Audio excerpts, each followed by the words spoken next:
back in the same day. Well, good morning, everyone, and welcome to the November 20th Left 2 Board meeting. I'd like to go ahead and start off by taking a moment of silence to remember our fallen brothers and sisters in our police and fire professions, as well as our military.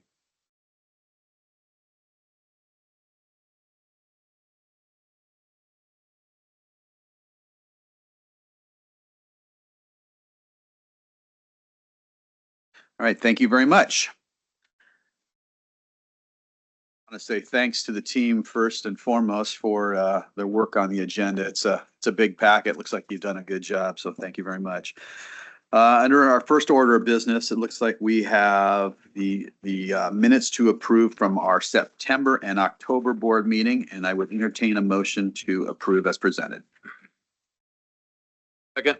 This has been made and seconded to approve the minutes. Is there discussion? Seeing and hearing none, all those in favor say aye. Aye. Aye. Opposed? The minutes are adopted. Thank you very much. All right, our second item on the agenda is our DRS annual update. And Steve, by way of a little background again. So each year, the Department of Retirement Systems makes a couple of presentations to the board. One is on the administration, the other is on kind of the customer service metrics. The first one is being done today by Sean Merchant. You guys know Sean, he's worked for the board in the past, and he's currently the Director of Legislative and Community Relations at DRS. This will be Sean's last presentation as an employee of DRS. He will, as of December 1st, he will be the Policy Director for the Secretary of State's office. And we haven't had any presentations at the board from the Secretary of State's office. I'm guessing that would be I don't know if that'd be a bad thing or not if that happens in the future, but in any event, so Sean will still be easy to find. He was actually working for the Secretary of State's office when I stole him years ago. He looks the same. I look a lot older, but are we okay? Stretch it. So, and again, just so that you guys know, the part of the reason for introducing all of the presentations the way I do, one is to get some time so that they can get pulled up and stuff. But also, in the past, we have had questions come up about, hey, how did this get on the agenda from board members? So the decision was, at the beginning of every presentation, Steve will introduce and tell you exactly how it ended up on the agenda, so that there is no questions about how that happened. With that, Mr. Merchant, you ready to roll? All right, let's go.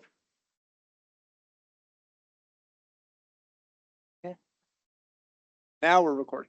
I want to thank you for your time to give a little overview of Department of Retirement Systems and kind of what we do and where we're at and all that. And I would just want to say thanks, for all the years as well. And Steve, I did work at the Secretary of State's office before coming to the board a long time ago. I actually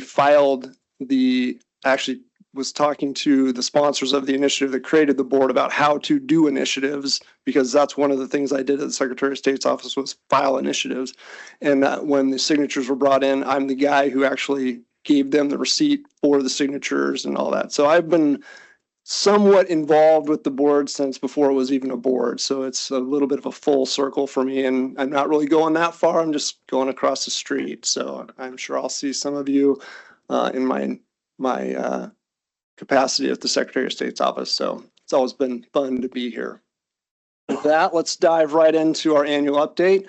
Like I said, it was kind of a high level of our plans overall. See if I can work the computer, and I can. We'll go right into a sort of pension system at a glance.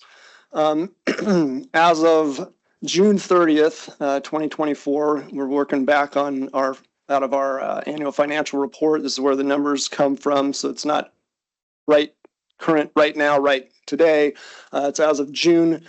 We've got nearly 1 million total members, so that's gone up through the years, continues to grow because our plans do continue to grow, which is a good sign that they're not in decline. There's still growth. We've got 362,000 or so active members. Those are the ones that are working and actually contributing to the plans. There are about 235,000-ish annuitants, that's retirees, beneficiaries, and others who are currently receiving monthly payments out of our plan.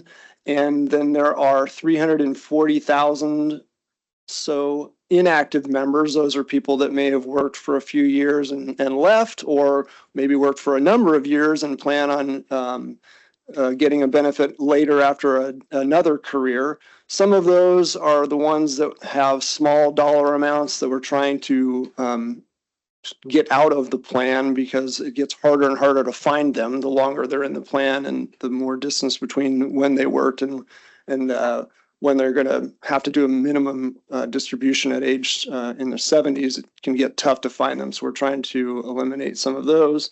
We also partner with over 1,400 employers. That's as of June 30th. I think when I started, it was about 1,300 employers. So more and more employers are joining our systems. We have 38 employers that only report DCP. That's all they do out of those 1,400. And then 1,433 employers are participating in DRS administration plans. That we've got, I think there's, oh wait, no, I want to go back. There's more notes. We also, then financially, we've got then take a little bit of Allison's here, but $196 billion in the trust fund. I mean, we're big. That's a lot of money that is held in the trust. And we collect $5.5 billion annually in contributions. When you tell people these numbers, it kind of is eye-opening to people that aren't really involved with our pension systems. You guys know because you're really active. And we pay out $1.8 billion annually in benefits and contribution refunds. Now that's everything that we pay out. That's in addition to just your retirement check. That's people that do withdrawals. That's stuff where they maybe purchase annuity. The amount that we actually pay out in just benefits is about $6 billion. Yeah, $6.4 billion that's paid in retirement benefits. And our systems are funded at overall 96%. You guys obviously have always been at the top. We're about, I think, 102 now, 103% funded. So very, very healthy. A number that I also find really just stunning is every month we pay over $600 million to people. Like every month, that's the amount of money that's going through DRS. So we are a large financial institution, and as you know, we take that very seriously, and the security and all of the things that we do to protect your data and the financial end, we do take very seriously, and want you to know that we will continue to do that in the future. Moving on, I know not a lot of your employers may do our DCP plan. I'll give a shameless plug that it is a very low cost plan with a good return. So if you're thinking shopping for a DCP program, the state's DCP is really a nice place to look. We've got 147, almost 150,000 total participants in our plan, and 96,000 of those are actively putting money into it. Which has grown a ton, and most of that is due to, you see the second bullet, auto enrollment. A few years ago, I think it was 2017, we started auto enrollment, so every new hire with the state agency is automatically enrolled in the DC program, and they can opt out if they choose to. And what we've seen is most people don't. because the power of inertia, they just stay in and it's good for them in the long run. And we're really pleased with that. But that has really helped grow our plan and also helped grow the assets that are under management. Now we're over $7 billion in total assets under management in our DCP program, which again, when I started, we were like 5 billion, I think, something like that, and maybe 40,000 participants. It was really, it's been stunning to watch. And should note also, your plan has about 30,000-ish members in Left 2, I think, as of June. And Steve, when we started, it was like 18,000, and we're like, yay! So there's been a lot of growth in Left Plan 2 membership as well, and it's good All to see those that. retired guys. It's all you guys. That's right. Well, it does show that the plan was now 20 some years ago was still pretty young, and there were not a lot of retirees. Everybody's still left one, and now there's 7 left one guys or something. Now we're seeing a lot of the left 2 actually have made it retirement age and have been able to reap the benefits really that this board has worked so hard to put in place, not only for the benefit improvement, but also, let's face it, safety and disability stuff. Should we really be proud of that because it wasn't there 20 some years ago. So DCP numbers, pre-tax by the numbers, the average monthly contributions are about 4.3%. So people are putting about little over $700 out of their paycheck goes into DCP, which is great. We'd love to see, of course, that go up. The current, when they're auto enrolled in, the current contribution rate is, I think, like 5. We'd love to see it go higher than that because, again, it leads to a positive retirement outcome at the end of the day. But that's something that the agency might be considering in the future. Say the agency because I won't be working there that long. And we also, I want to kind of highlight a little bit of the Roth, DCP Roth. You guys remember that when we were putting that in. Took a few years to kind of get it on the queue, but then we did put Roth in, and there have been almost 6,800 total participants in Roth. When the time it was implemented, really saw quite an uptick, more so than we had really thought. We didn't think that many people would jump on board with the Roth, but they really have. There are over 6,500 that are actively contributing, and most are contributing Roth dollars that are previously that had previous pre-tax contributions into their DCP as well. And those who are making the Roth contributions tend to be contributing at a higher percentage or dollar amount than those who are making pre-tax contributions. So these are people that really are interested in saving for retirement. And they also had the opportunity to convert their previous pre-tax contributions to Roth contributions by paying the taxes immediately on the converted amount. And I think a number of people did do that. And you can see that the contribution rate is almost double what it is for it's 8% as opposed to 4.9 or whatever for the regular DCP. And there's $32 million, a little over $32 million now that are in Roth accounts, and that's still a quite new feature. So we do see that continue to grow as well, which is pretty exciting. And then big thing is obviously we're paying out $600+ million a month. Where does that all go? Sometimes people are concerned like, oh, it's going to Arizona, it's going to Florida. All these retirees are, they're not going to stick around here in the rain. Well, actually, nine out of $10 of the benefits we paid stay in this state. And this is a breakdown by county of how much goes into each county.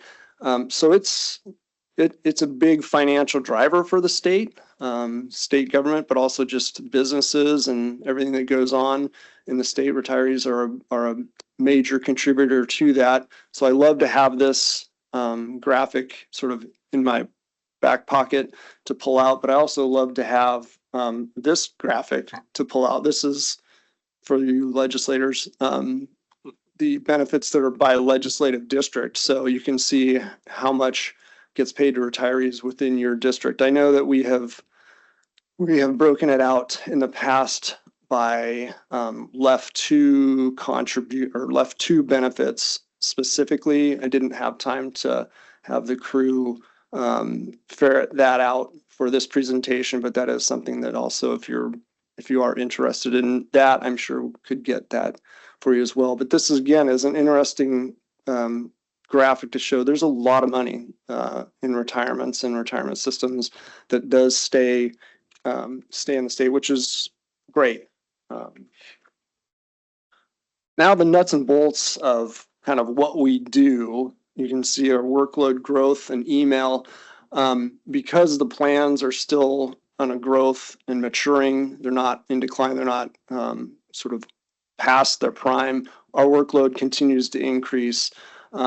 These are projected numbers of email in 2024, but you can see the past volume of email has steadily ticked up from 2018 until now. And over the past 6 years, our traffic has more than doubled. A lot of our work can't be conducted over email because of personal information that we have. So we're trying to drive more of our members to use our secure online account access portal, because that has your stuff and you can do it online and secure. And we're seeing a lot of people take advantage of that. I think more and more people are getting more and more comfortable with conducting business that way. So we're going to see, I think, more and more people being more comfortable doing that for our business as well. But we do continue to have a very significant amount of emails that come through DRS that we are dealing with, and we've seen corresponding growth in team members as well to handle our workload. And Zoom is another thing that has particularly grown. We began the use of face-to-face virtual Zoom meetings in 2021. It was kind of with the COVID. It was not surprising, but we started to do it then. And as now, as you realize the success of that, and now it's almost an expectation, we've seen it become really a regular part of our work, and it allows our team members throughout the state to sit in the comfort of their homes and get this information and have a one-on-one conversation with a retirement expert without having to leave. It used to be, you drive over from Spokane and people would they'd get up early in the morning and drive over to meet with the team member to talk about their retirement, and then, drive back. And I understand that because it's a very important decision that they're making, but Zoom now can have that same face-to-face without the worry of driving. And we do see that we continue to have more and more demand for the availability for Zoom meetings. And I think we're going to continue to see that as a regular part of how we conduct business. And again, using technology, it's fantastic. Part of what the agency does too is not just wait till you retire and pay your benefit. There's a tremendous focus on preparing people for retirement. We've been providing education to our customers for the last 2 years through a Fund Your Future with DRS podcast. We publish 2 episodes per month and have partnered with other agencies to share information regarding sort of personal finance topics, such as the 429 plans or PEB insurance, because a lot of people, I think, when you're going through the retirement process, they don't realize that HCA and those health things are different necessarily than retirement. And we've noticed that, people's experience with DRS, we want to be fantastic, but then they'll get sometimes to HCA and it's confusing and it's different. Our success and their success are really linked. So working with these agencies to provide a seamless and up everybody's game to help potential retirees, and retirees is going to help not only the retirees, but help the agencies that we are associated with as well. We also work with the state actuary, obviously, to provide a sort of a pension 101 education within the state. So, hey, go on the website, check out the podcasts. I know Seth's done a number of those, so you can you can nerd out on pension topics with our podcast. I mean, who wouldn't want to do that, right? This year, I know, particularly legislatures been talking about, the budget situation for the entire state. We are sensitive to that, but there are some things that we did put into a budget ask. Two in particular that I'll highlight here is one is the inflationary impact on core. Core is our replacing our legacy systems that have been around since the 90s. It's the nuts and bolts. It's the heart of our pension systems, and everything from getting information in to paying benefits. There was an unanticipated spike in inflation. Obviously, we're all aware of that in 2021 and 22 that impacted vendor costs for the agency's multi-biennial project to replace our 30-year-old pension system. And the current budget authority for the project was based on a detailed market analysis that was completed in 2020, which was the basis for the decision package submitted in 2020 and approved and funded in early 2021. Inflation that had averaged less than 2% for more than a decade spiked to 7% and 6.5%, providing a different landscape for vendors. The cumulative impact on the budget is, as you see, we're asking for some money to pay for the inflationary cost, the cost that simply went up from the time that we did our analysis to when we actually purchased the system. And then the financial transactions, we're asking for money for a few FTEs and ongoing funding to hire these people to work and support the increasing number of pension transactions, part of what I just showed you in terms of our workload increase. Some of them have manual processes, and that takes people. You can only automate as much as we can automate, and there are some things that literally take hands working things to do. And this ask is what came out of that, and so we're asking for a little around $900,000 in the next biennium with an ongoing cost for those FTEs of about $926,000 also. So we will see how that goes. Mention the core project. I'll give you an update on the project that we have started just over 12 months ago. We began implementing it. It's our new pension administration solution. It's going to replace the tools we use to calculate member benefits, maintain member information that we get from employers. It's going to also replace what we use to pay benefits and do accounting for retirement funds. With all that money, it's a lot of accounting. We'll also replace the software we use to store all of the customer-related documents. So everything that comes in, we image, and it's going to replace that so that our team members can access these documents from one tool. Steve probably remembers there's a whole bunch of tools that we have built over the years that are sort of bolted and baling wired together. This is going to put it all in one tool that will be easier for team members to use. It will not, at this time, isn't going to replace our customer-facing portal, but it will still impact customers in a positive way because we'll be modernizing, if you will, plain talking all of the customer correspondence that the system produces. Right now, if you get a letter, it's system generated and it's what it was hard coded in a mainframe system that kind of just got ported over. We're going to replace all those, and it's an opportunity to actually work on the language, make it better, easier to understand, and just a much better customer experience. So through a competitive procurement process, we picked an excellent vendor to be our partner. It's a company called Sagitech.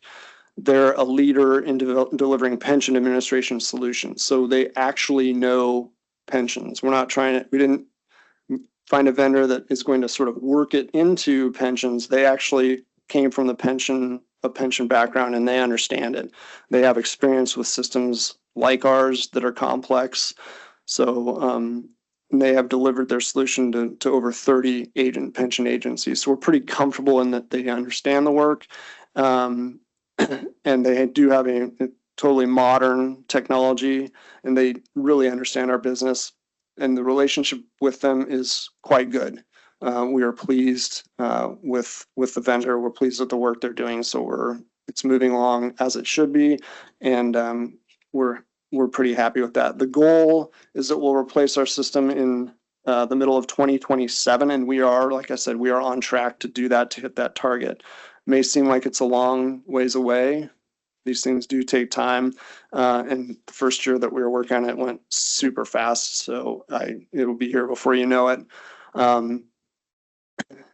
So for you, while we're doing this to help us meet that goal, I understand would be a big ask, but we're trying to limit significant policy changes during the period of implementation because we don't want to do it in two different places if we can help it. So I understand that that sometimes that's not going to be possible, but we would love to be able to kind of do a soft code freeze during this period so we wouldn't be making a ton of changes if at all possible. Just a quick question there. Sure. So you're talking about policy changes within the agency or legislative? changes? Legislatively, like let's create a plan for would be Okay. tough, like real tough, that kind of stuff, you know. And we understand that things are going to happen, bills are going to pass, but like 12, whew, you know, a couple, you know, it's just,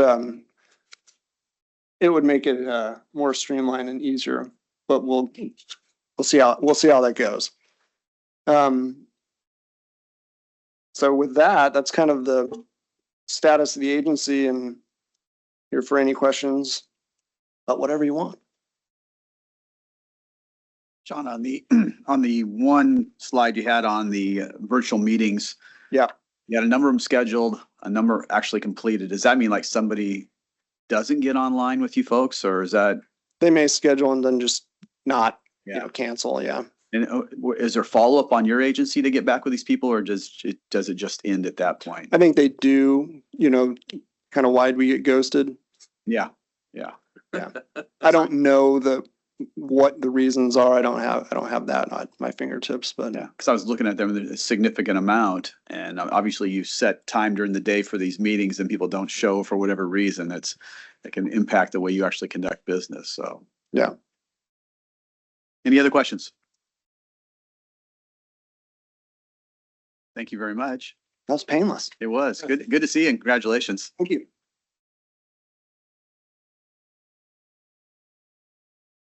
Mr. Nelson. Item number 3. This is another annual presentation from ERS.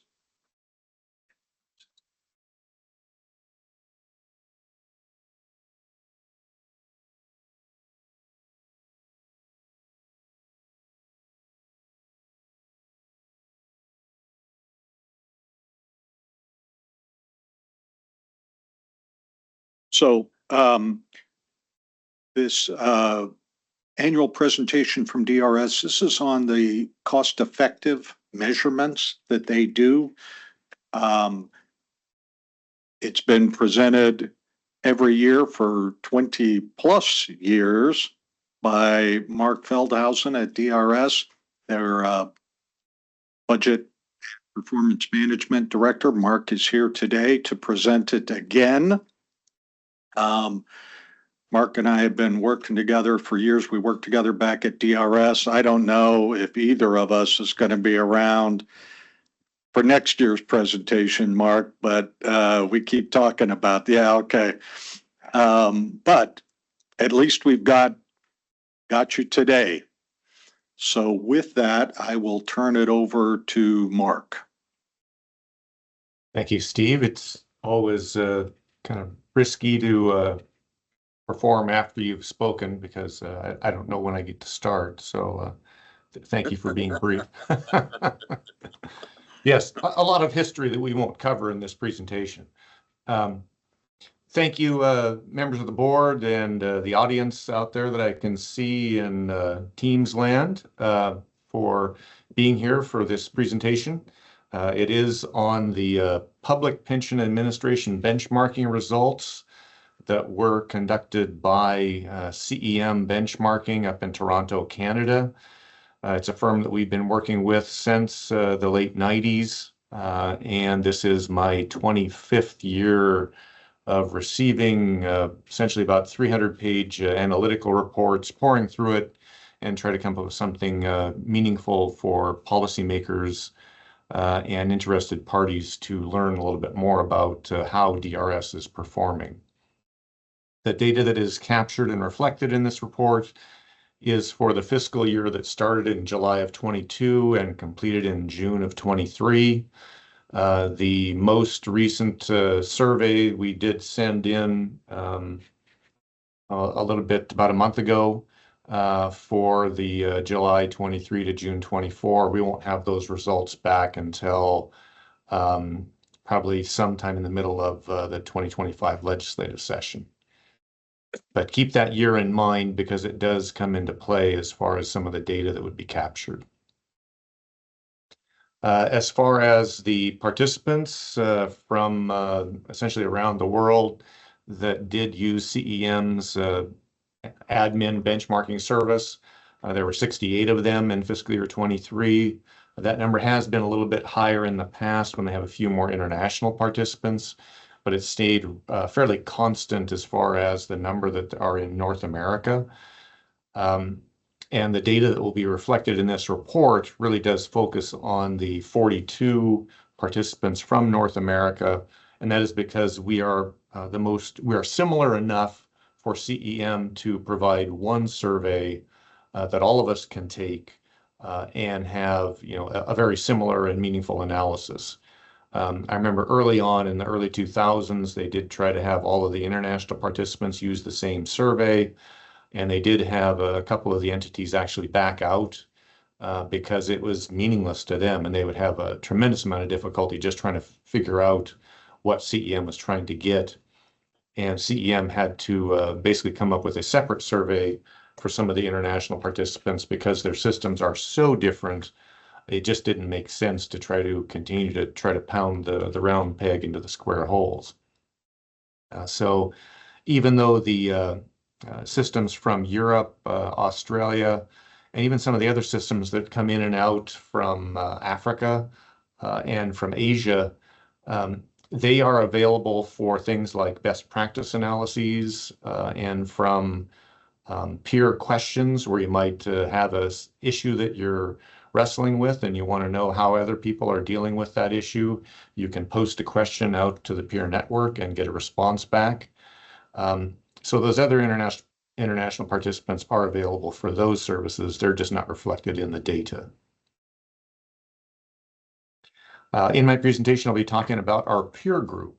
And because there are so many participants, CEM is able to isolate unique peer groups in the report so that in the case of our report, we will be compared to all the North American systems, but we'll also have a unique comparison to our peer group, which are the larger US systems. Because of the essentially the Internal Revenue Code that governs nearly everything that we do in addition to the state law, we have a very similar environment. And then also having, in our case, over at least 350,000 active members and annuitants, it gives us a very solid peer group for statistical analyses. The map that I have here identifies, in addition with the callouts, the states that have one of our peers and that they were a large enough system. The orange shaded states are those that had a participant that wasn't large enough to be in our peer group. And then the lightest shaded states did not have someone that participated in that fiscal year. Some of the systems kind of come in and out. Some will come in and test it. Others do actually alternate and only do it every other year. We have continued to participate each year because there is always something unique that does come out of the data on an annual basis.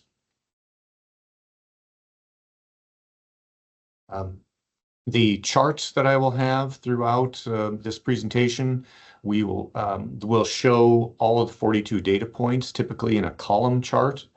In this case, what you see here for the total complexity score, the lightest shaded blue columns are the Canadian systems and the smaller US systems. The medium shaded blue columns are those that are the larger US systems that are in our peer group. And then, of course, DRS's column is the darkest shaded column. At times, you'll also see lines placed within the charts to show typically averages or medians, so that you get a feel for where we are, not only in relation to the total, but also where we are relative to some of the statistical means. Our total complexity score has always been very high in CEM's measure. And this has to do with the fact that we're referred to as an umbrella administrator, in that we administer nearly all the public plans within our jurisdiction, the state of Washington. So what you end up having there is that means we have a lot of different and separate rule sets to administer. And that's what the complexity score tends to be based on, is to capture all those differences that we have to know, that we have to build into our systems, that we have to train our team members on. That's what the complexity score will track and identify. One of the reasons that CEM started looking at complexity is early on they were trying to determine what was the predictor of total cost, because they actually started out doing investment management benchmarking. And when they started getting into administrative benchmarking, they saw that we had a variety of cost per member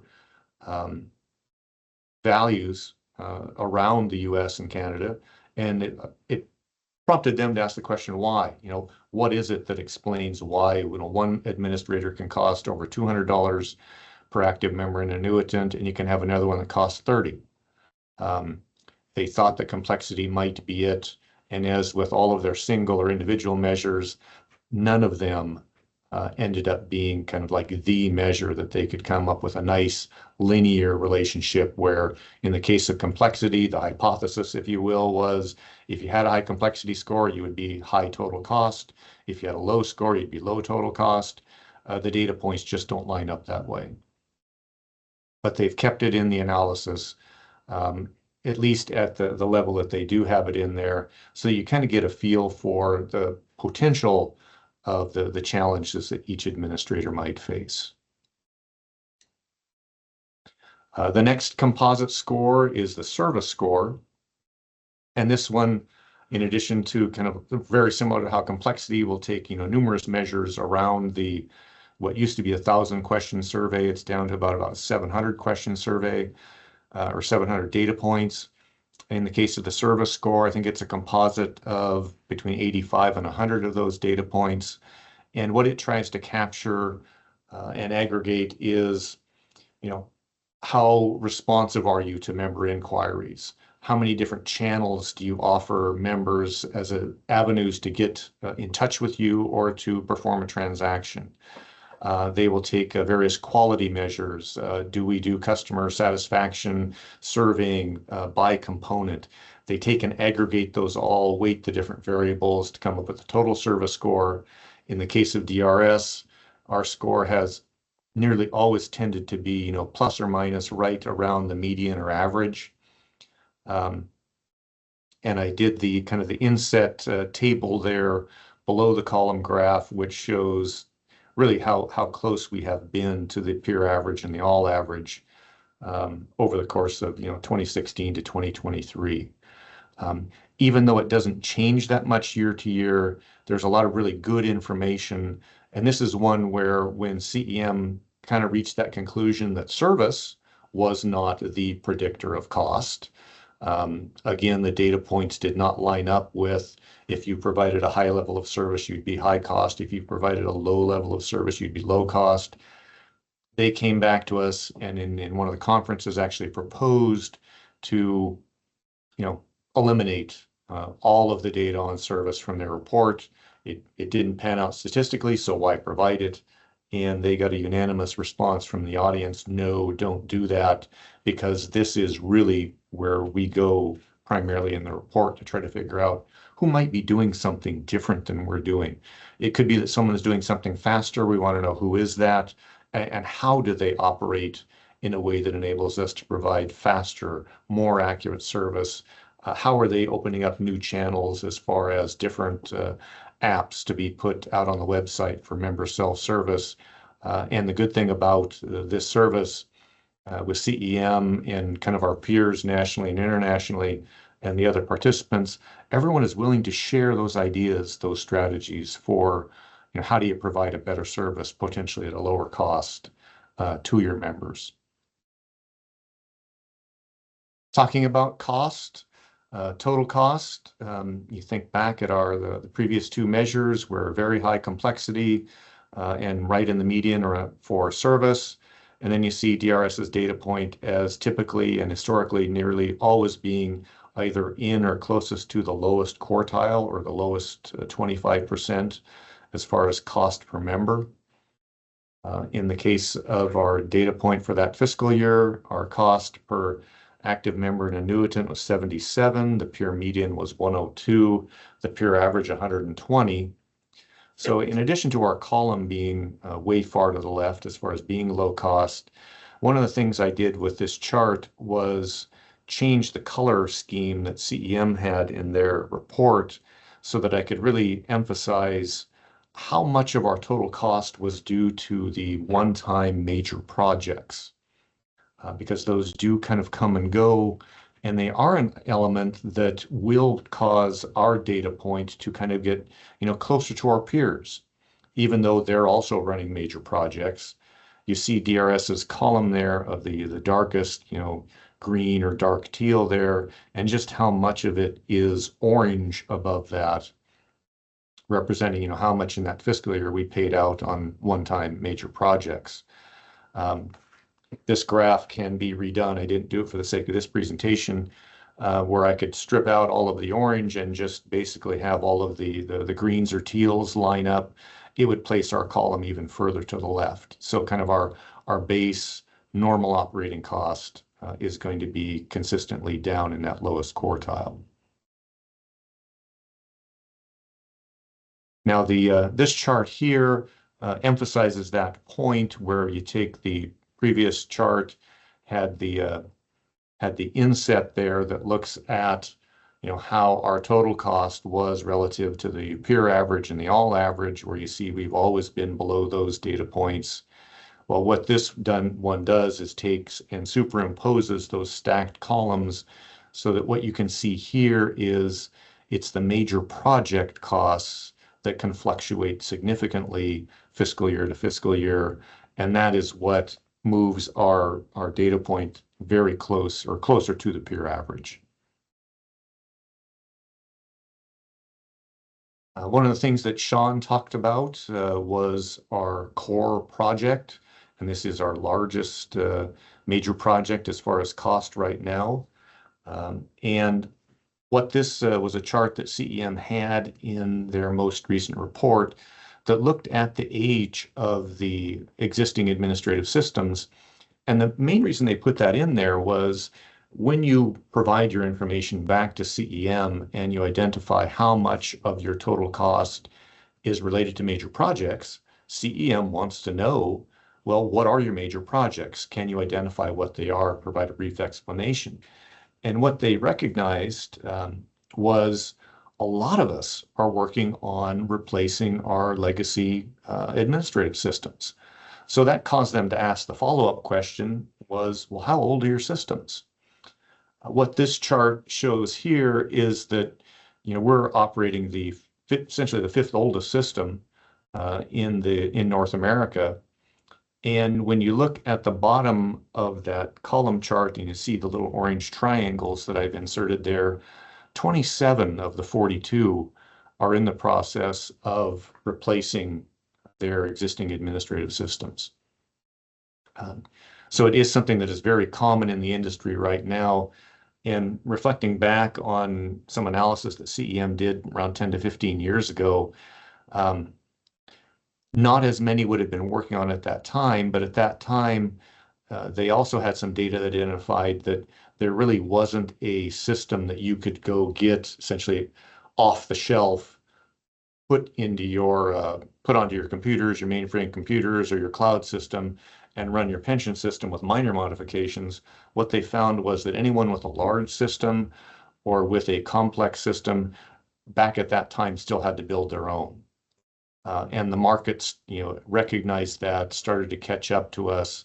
So now we do have many more of the administrators are actually finding that they can go out, purchase something off the shelf with modifications and not have it be kind of a crippling level of modifications where you almost have such a customized product, it's really not off the shelf anymore. And I think some of the examples of the ability of the private sector to catch up was that they did have some individuals with public pension experience in the IT area go start to work for the private sector to come up with and to share that business knowledge of just how unique our systems need to be. Now, thinking back to our total cost of $77 and why it was $43 below the peer average, CEM does look at, what are some of the bigger groupings that would help explain that. In that fiscal year, $20 of the 43 was due to having 44% fewer front office FTEs per 10,000 members. 11 was due to the cost of those FTEs, not just paying them salaries, benefits, but the building they're housed in and providing them with the technology on their desk. 11 was due to that. 10 was due to lower support costs in other administrative areas. And then finally, 2 was due to the third-party costs that we purchase outside the state system. I do have an asterisk there that recognizes that 2 of those we did get support from the governor's office and the legislature in a prior legislative session to beef up both of those aspects because we were so essentially under-resourced relative to providing that direct customer contact front office service. And we were also able to use it to have a class study that resulted in a salary increase for the retirement specialists. So starting to close that gap will be seen closed in the next report that we get, although it still will not push our costs too far to the median. We will not become a high-cost administrator. So a quick summary here. We are benchmarked against the other systems in North America. Our peer group is the larger U.S. systems. The sample size that we get enables a valid statistical comparison. And what it does show is we administer a very complex group of pensions while we're providing a solid level of service at low cost. And it really is the cost of our major projects that causes us to even get close to the median. So that is my presentation this year. Any questions? Thank you, Mark. Any questions for the group, from the group? This is your last chance, Steve. No, yeah. I'll just say thank you. 25th CEM presentation. There were some years where I heard it 2 or 3 times a year, but thank you, Mark. You saying that to count yourself lucky or saying that you've endured more than most? He was pretty giddy when it was on the agenda, so don't worry. Yeah, he's doing good. All right. Thank you, Mark. Appreciate it. Thank you. Mr. Nelson, item number 4. All right. So another one of the key agency external partners for the board's success, for the success of LEOFF Plan 2 is the State Investment Board. We have Allison Tucker, the Chief Executive Officer of the State Investment Board, here today to give her annual update on what the SIB, State Investment Board, is up to and how that affects the plan. With that, if you're ready, I'll turn it over to you. I'm almost ready. Hi, good morning, everyone. Great to see you. I bet I can figure this out. we'll find out together. Hi, as Steve said, I'm Allison Tucker. I'm the CEO of the State Investment Board. Very happy to be here today to give you an update on how things are going. Starting on the personal front, I know that I have met many of you before and I've presented before. At the end of this month, I will have completed 15 years with the State Investment Board. So I think that's pretty exciting. That was not what I thought was going to happen with my career when I moved to Olympia to begin work in the public equity group within the State Investment Board. I am originally from Olympia. I get that question a lot. So when we recruit people into the organization and they ask me what's it like to live in Olympia, I always say there's no better place in America. But there are other views. There are people that prefer towns outside of Olympia. So anyway, it's great to have been able to move home all those years ago, and I've had 2 kids since I've been here and a lot of family support. So Olympia or Capital? yeah, I went to Olympia High School. Ding. Yes, I got one right. And Bears. yeah, go Bears. And that concludes my prepared remarks. I don't think I can do better than that. I also went to University of Washington. I don't know if I have any Huskies on the board here. I also just am completing my 3rd year in the role of Chief Executive Officer. So it is my tremendous privilege and honor to be here representing what we do. You may know that prior to CEO, I was our Chief Investment Officer, and before that, I was our Head of Risk, and I mentioned working in the Public Equity Department. So that's enough about me. Let's talk about the scope. I know you all are very familiar with the State Investment Board, and this is a very similar slide to last year, but I wanted to point out a couple of things. Markets have been strong in the last year. You're going to see some performance information if you haven't reviewed that yet already, which has raised our assets under management quite significantly. So we are now over $200 billion, about 187 or so in retirement funds. So that's still the bulk of what we do. We do have a few more employees. Looking at the upper right under size and scale, we have 117 employees with a few vacancies today. I think that number was a single-digit number lower last time, so we have grown a little bit. We are headquartered here in this building, and we also have an office in Seattle and a few people that work fully remote in other locations. This was true last year as well. We do have a 60-40 on-premise remote work environment. That means that we expect employees to be here when they're not traveling here in the building or in the Seattle building 60% of the time. The fact that we're mission driven and we adhere to fiduciary duty and have impeccable integrity has not changed. Obviously, that's been true for many, many years. I'd point out on the bottom left hand, we've been global in scope in terms of our investment program for many years. But just a quick reminder that there are 130. Does anybody else get nervous when David Schumacher enters the building, or is that just me? Thanks. Sorry, what was I saying? I'll introduce David in just a moment. Anyway, we are mostly externally managed. The asset classes that we're going to talk about, 4 out of the 5 are managed by providing capital to external partners that invest on our behalf.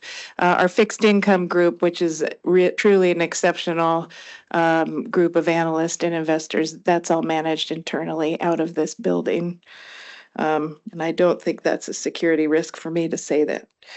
WSIB strengths, this box is new. We added it. I know you all are familiar with us and with this, but we are one of the top performing, oftentimes the top performing pension system in the United States from an investment program perspective.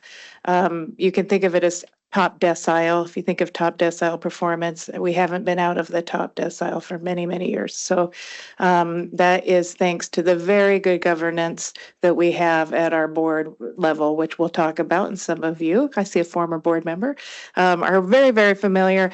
You can, in the bottom bullet point there, the willingness to be different. You cannot build a portfolio like the one that we have today without exceptional governance. And we are held out in the industry wide across the country for being that example of excellent governance. You can't have this portfolio without a willingness to be different and a strong understanding by board members of what we do. So wanted to make that point. Moving forward, this is, speaking of the board, here it is. So oftentimes when I present here, we have a conversation about the people because usually, so oftentimes you know who they are before I do. In this case, there are 2 new board members since I was here last year. So Tracy, they're highlighted in the white box there. Tracy Stanley replaced Judy Cushel, for those of you who knew her, as our active PERS representative, and Heather Redmond replaced Bill Longbreak, who was a non-voting board member, economist on our board for many, many years. Heather is a co-founder and practitioner at a venture capital firm in Seattle. So she has expertise in venture capital, which we don't do a lot of, but because she's in that sector and has a strong understanding of AI and climate transition risk in particular, she's going to be very helpful for the board to have that level of expertise on our board. We continue to benefit from having multiple appointment authorities. I guess I have a slide later that talks about major initiatives, things going on. The thing that's going on with us, of course, is a change in administration at the gubernatorial level. And so that tends to be, can be disruptive in the sense that we can get quite a few board member turnover placements when that happens. So our focus next year will be very strong in the let's get these new members in, should there be new members, and get them grounded in what we do and up to speed just as fast as we can so that they're comfortable making these big fiduciary decisions that they'll be asked to make. The only one we know so far is Mark Mullet, as you see, a member of the Senate, listed top bar right-hand side, is leaving the Senate, and therefore we know that position will be replaced. The others we'll find out when those are announced. Yes. Does the governor appoint everybody? No. The change, so the member of the Senate, I'm going to answer this question because I want to be responsive to a good question. I am not the expert on the mechanics of appointments. So I'll tell you what I know if you all understand that I may not have it exactly right. But generally speaking, the members are recommended by a beneficiary group or in the case of Mark Mullet, the Senate. And so there would be some vetting process, I assume, to come up with a recommendation by the members of the Senate, which would then be confirmed by the lieutenant governor. Has anybody heard something different? I think that's right. I'm going to go with that. It's close enough. You know that they can do whatever, and bodies that govern can do things outside of what happened before, but that tends to be the case. The DRS director and the L&I director are cabinet members with the governor. A new governor, I would never speculate, but those could change. That's what I know today. So those would be appointed by the governor. The beneficiaries have different appointment authorities, same kind of process though. Beneficiary group makes a recommendation, and then an appointment authority is responsible for confirming. Superintendent of public instruction, for example. I'm way out over my skis. I think that's anything else on that? Okay, great. So turning to this page, the reason this is in here, and it's a lot of words, which I can shortcut for you. These are the 5 critical success factors for running a high functioning organization. These were adopted by our board over 20 years ago under Joe Deere's leadership, for those of you who knew Joe Deere. And at the time they were adopted, these 5 factors were not yet fully in place the way they are today. The board worked at this for 25 years, almost 25 years, to get to the place we are today. And it really is about having a skillful board, a long-term and disciplined investment horizon, operational excellence, destination, employer, and impeccable integrity. And so that is our beacon for how we choose to continue running the organization. takes a lot of work to do that, but I so appreciate that former boards put this in place so that we have it here to continue to work towards. The next page, you would know that there may only be one bullet point on this slide that you're super interested in, which is the fourth one down under retirement funds. But I do like to show that we have 18 such retirement funds, most of which are commingled together, as you know, and invested with one single investment strategy. Labor and industry funds is also a major client of ours. We run the permanent funds, and then when the legislature has a long-term mandate that might require an equity investment of some type to help the returns be higher, they tend to ask us to manage those things. So the most recent one is the Long-Term Services and Support Program, which came to us through mandate a few years ago and just started funding this year. Since I just said equities, and now I'm mentioning this, I would note that constitutionally at this time, that long-term program is invested solely in fixed income securities, which they're working to see if that is the long-term solution or not. There are lots of ways to say this. This year I chose to just pull directly from the RCWs to remind folks of how we invest. I'm only going to talk about the top two. There are other, we have other RCWs. These are selected. But I think it's becoming increasingly important to point out that the legislative mandate is that we invest to earn return. And we do that without taking imprudent risk. And so that is what we aim to do. The sentence below is a very standard investment management. It's a regularly adopted investment management standard, which says the goal of our investment program should be judged on the whole, and that's where the decision making should be, and that we should not look at securities in isolation. So that is why we have strategic asset allocation as our major foundational principle, which we work with the board to determine, and then we have risk and return parameters set up around that, as opposed to, for example, stock picking, individual stock picking. That the board would not be responsible for that. Okay. Next slide. This is a different way of looking at the different types of things we do. Retirement funds, again, at 187 billion, most of what we do. I just would point out that the 4 bars below the table show the different asset allocation styles for different groups of funds. This is a generalized example. But on the retirement funds have the longest time horizon. They also are our largest scale, and they have the properties that allow us to invest in non-traditional or alternative assets in a more successful way than might be the case for other funds. So that's why you see that private equity, real estate, and tangible assets, which are all fairly common now for investors, but are considered alternative assets to a stock and bond portfolio, which is what you would see in the other funds.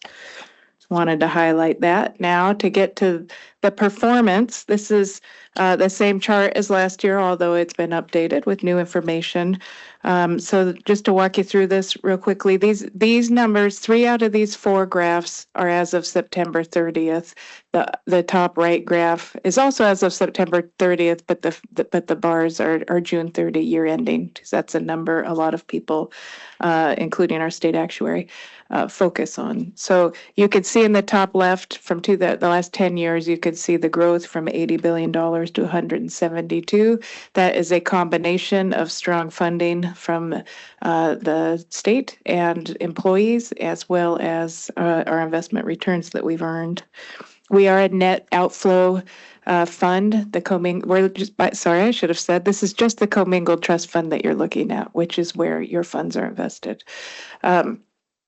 It's a net outflow, meaning we pay more out in benefits than we take in contributions. And so we still are at a lower payout ratio than many other states that are similar. So in order for these bars to grow, we have to earn a return higher than what we pay out, and that's what we've been doing. On the chart to the right, these are the fiscal year fiscal year end performance figures. My favorite presentation was the 2021 one that I got to give to you all, probably alongside Teresa would be my guess. That was quite a year. Our most recent return was 8.5% this June for the fiscal year ended, and then the 3.7 for 1 quarter so far. Down below, you can see our asset allocation. I've mentioned that before. The targets are on the inside. This is what the board asks us to, from a risk return perspective. That's the mix they're asking us to do. We have ranges around those, so the actual allocation varies. But generally speaking, we're going to be within those ranges. And on the far right is the performance. So this, that we're again looking at the CTF. I like to point out that that top line there, that dark gray color, has an 8.8% return over 20 years. And all of those return figures working back towards more current would exceed the 7% that the state assumes for the other retirement systems for long-term return. Allison, Yes, sorry. just to clarify that 8.8 for 20 years, that means for the last 20 years, we returned 8.8% every year for those 20 years, correct? Yes, that's the average return over 20 years. 20 years. So if you looked at each year individually, it's going to vary from 8.8, but point to end, the average is 8.8. Yes, That's huge. thank you. It is. Okay. Speaking of that 8.8, thank you very much for your leadership. You had a big hand in that. So the real estate return, just going down that column from the 8.8, you can see the large double-digit increase there for real estate. That's our program earning nearly 11% a year for 20 years, and private equity 13.3%. So you all know this. We've been in those two markets since inception of the CTF, 1992. We were the second private equity investor in the 80s. We invested in the first ever major private equity fund alongside Oregon. And so this is an area where we've built a lot of competence over the years. Looking at the 1-year returns, switching gears here, you'll see that the public market, speaking of all that competence and long-term returns, in the 1-year period, though, you'll see that the public equity market, the stocks, returned 30.9%. That is an unusual period of very strong performance, mostly driven by the United States, but it was global, and mostly driven by some tech names that have a strong interest in or investment in artificial intelligence, those types of names. Did very, very well. You'll see that our fixed income return at 13.4% for the year. That is highly unusual. That is well beyond the yield on the portfolio, and that has to do with a measurement issue. We happen to have a big drop in rates from September 30, 2023 to 2024. That's why you see that big return, because the bond portfolio increases when the interest rate declines. That return has come back down because since September 30, the rates have gone back up. So that was fleeting. But again, when you think about a fixed income portfolio, the return you're earning is ultimately the coupons you're collecting from the bond, and because you just get your money back at the end, provided things go to plan. So I would just say this is one of those times where our returns are quite high on this snapshot basis, including all the way back. And so you would expect us to not have such high returns going forward. And that usually isn't a very casual kind of slowdown in returns. It tends to come quite lumpy with perhaps a big decline in markets with the recovery. In that type of environment, I would expect us to do better than average. We won't know it until it happens, but that would be my expectation given historical patterns in our portfolio. This portfolio is designed to withstand a variety of economic environments. Okay. The next one, I'm just putting it out there for you that though we've been very successful over the years, the board asks of me and others to make sure that we are not complacent. Here's a series of questions they have asked us to consider over the last few years to make sure that we are constantly doing the work needed to prepare for the future, whatever that might look like. So I'm just sharing that with you. That leads to a series of strategic plans that I provide to the board and that the board considers and, if all goes well, adopts.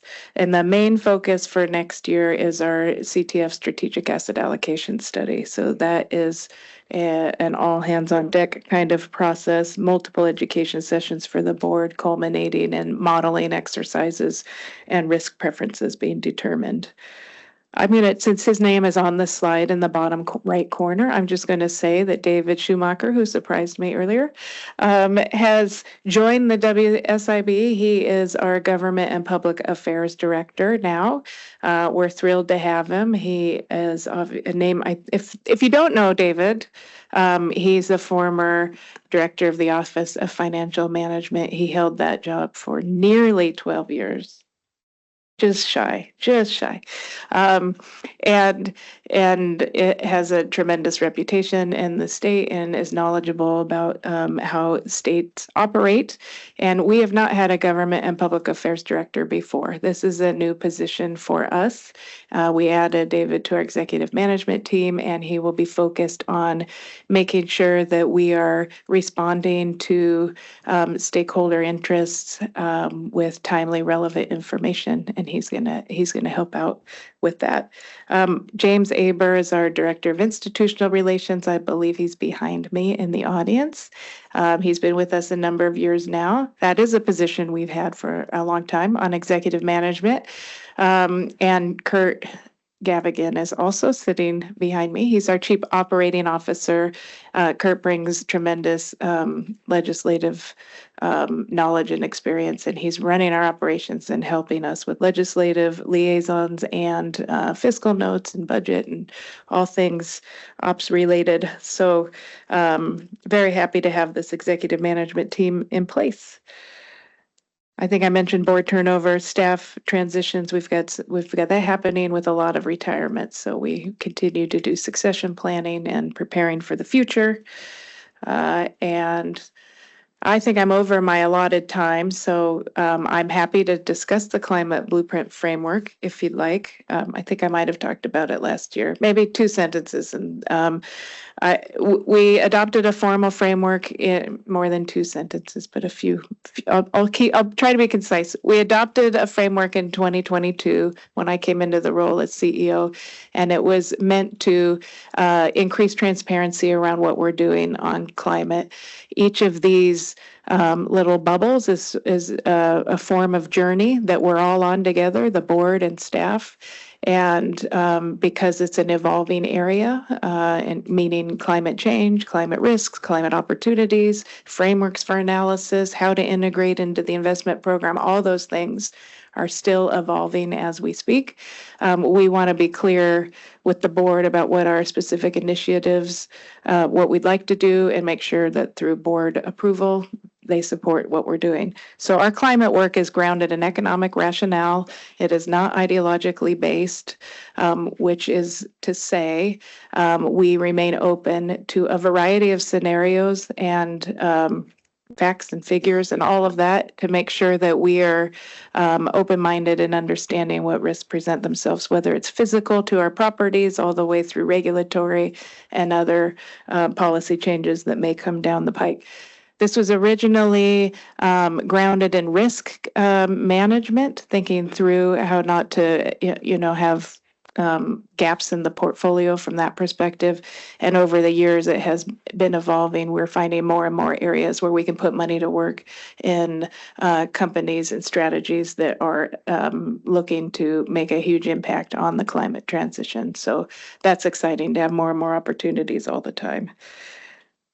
I will say that concludes my remarks on that. If you'd like more information, we'd be happy to send you more. And we have a sustainability report on our website that would go through this in more detail. there we have it. We continue to do well. We are challenging ourselves to make sure that we continue to do well in the future. We've added resources like David, and we'll have some board turnover that we'll be engaged with, making sure they are grounded in what it is we do and providing their perspectives on how we could do better. And with that concludes my prepared remarks for today. Thank you very much for your time and your attention. All right, thank you very much. Any questions, comments? Go ahead, Patrick. Allison, you mentioned that AI and some of the other ones in venture capital. Where would that, is that in innovations? Is that in, which bucket would that fall in here? Right now, so venture capital is a smaller universe of dollars. I think it's a smaller investable universe. We're a quite large fund, and so historically, we have not put a lot of work there. Although our very first, anyway. That story's for another time. Sorry, I got distracted. Anyway, right now the private equity team itself has authority to invest in venture capital, and so they are looking at what they could do within that asset class. Things that might fall outside of what they're looking at or what they're doing would be in our innovation portfolio, and so it could be there, but they're spending the time looking through opportunities now in the main program. So just one really quick, from the time that I served on the board, one of the things was the staff that we had then and the non-voting members, or that's why the program is so successful, because it's open dialogue and how the assets are set and the strategic plan that goes through it is everybody takes it serious, and the representatives that sit there, we're not the experts. Right. We listen, we try and pick the right ones when we go forward. And I think you guys have been very successful in what you've done over the years. And I see that Nuremberg is still there. You tell Dave hi for me. I will, and thank you for those comments. I appreciate it. And I would say our beneficiaries, they come in not experts, but oftentimes they develop that expertise over time. And that's our goal. And I think the board plays a tremendous role here, and I agree that the working together, staff and board, is kind of the secret sauce. Although it's not a secret, we're transparent. Anyway, thank you very much. Appreciate that. Thank you very much. Allison, I would also like to thank you and the board. Our board has two strategic goals: improving benefits and rate stability. And the board has been remarkably successful for an extended period of time in achieving both of those goals. And a large part of that success is due to the fact of the great job that the SIB has done. Not only meeting, but beating the expected returns. That makes managing rate stability a much more manageable challenge than it would be otherwise. Thank you. And then quick shout out to David, since I see the last 12 years had some challenges with OFM, never had any challenges with David. In fact, he was usually helping me to resolve some of those issues. So thank you, sir. Thank you very much. Right. Thank you.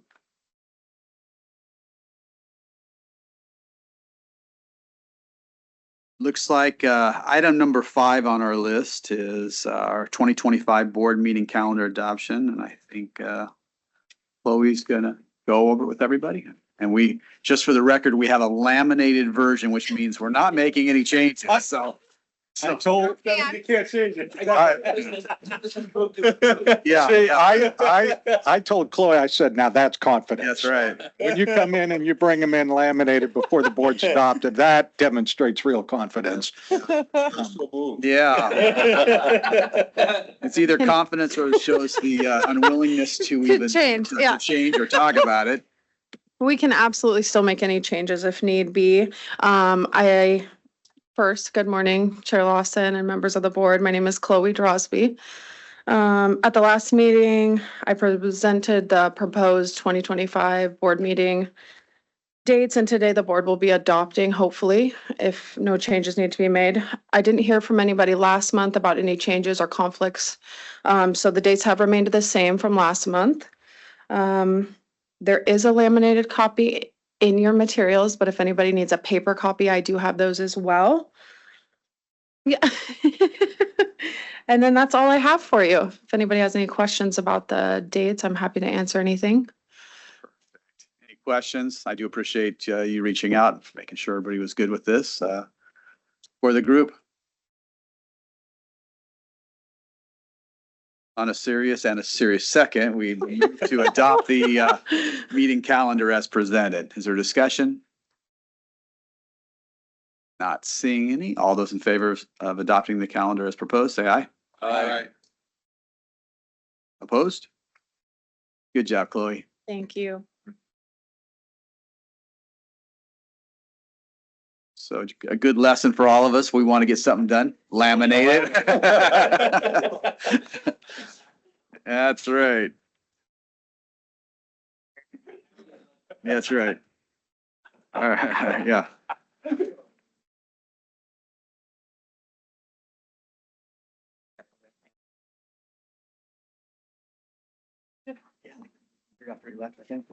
Yeah. Item number 6, Jacob. Steve, you got anything for this before he goes into it? This was a new item, this interim you added to the agenda on your work plan. Jacob's already presented a preliminary report on that. This is a comprehensive kind of follow-up to that. And with that, I will turn it over to you, Jacob. Thank you. For the record, Jacob White, staff to the board. Just as a reminder, this was a few months back, so I'm trying to be too repetitive, but yeah, it was a while ago. And before I presented on this topic, we did have the executive director of the Board of Volunteer Firefighters present. So just to jog your memory on that. So the issue in front of the board, and this kind of got further clarified after that initial meeting, is that a left member working concurrently in a part-time firefighter position for another left 2 employer would not be covered by left 2 death and disability benefits in their part-time position. And so I'm going to provide more specifics on that in the coming slides. I also did just want to address that we're not discussing law enforcement officers in this presentation because of, well, the one situation we became aware of involved firefighters. And then also there was legislation passed last session making part-time law enforcement officers eligible for left 2.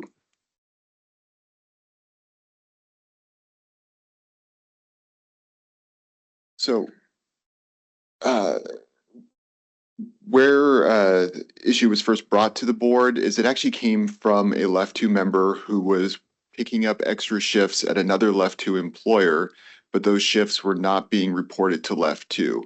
And so his specific concern was wanting that salary to go towards his AFC calculation, but also that raised concerns about death and disability, about what the coverage would be if something happened in that part-time job. And so was able to investigate this issue a little further and was able to speak with the employer that he was working part-time at. And what they have done is they have a pool of left 2 members who are firefighter EMTs. They're employed full-time with a neighboring left 2 employer, and then they fill shifts as needed with this other employer who is also a left 2 employer. And so what that means is that those extra shifts they're picking up, those are not eligible for left 2. They're not reported to left 2, not paying contributions. And then, like I said, if something happens to them in that position, they are not going to be covered by left 2 death and disability benefits. Was also able to drill down and find that they're also not being reported in PERS or as volunteer firefighters. And so not all employers, employers have to opt into the Board of Volunteer Firefighters. And in this instance, this employer has opted into that, but it's still possible for a part-time position to not be eligible for, won't be eligible for LEOFF, not be eligible for PERS, and then also not be eligible for vol fire. And so you end up with just this this small group that can, potentially escape eligibility for any of those plans and then therefore not have any, not only pension coverage, but death and disability coverage.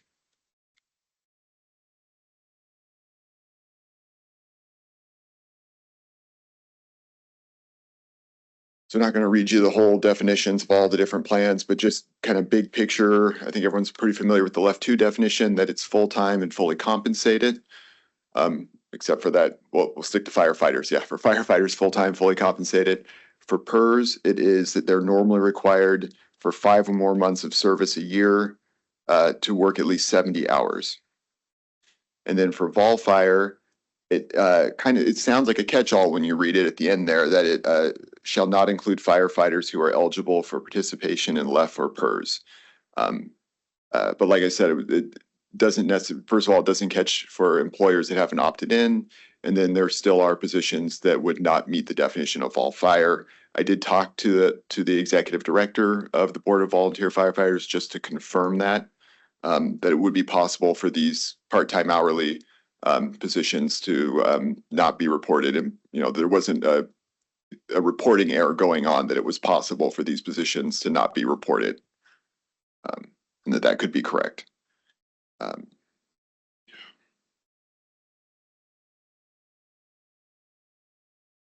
Did also just want to touch on, not to further confuse the issue, but because it comes up, there's the full-time versus full month of service credit issue. So full-time definition for LEOFF for eligibility is normally expected to earn a basic salary for a minimum of 160 hours in a calendar month. It's important to the normally expected. So what that part does is it prevents members from going in and out of LEOFF to PERS.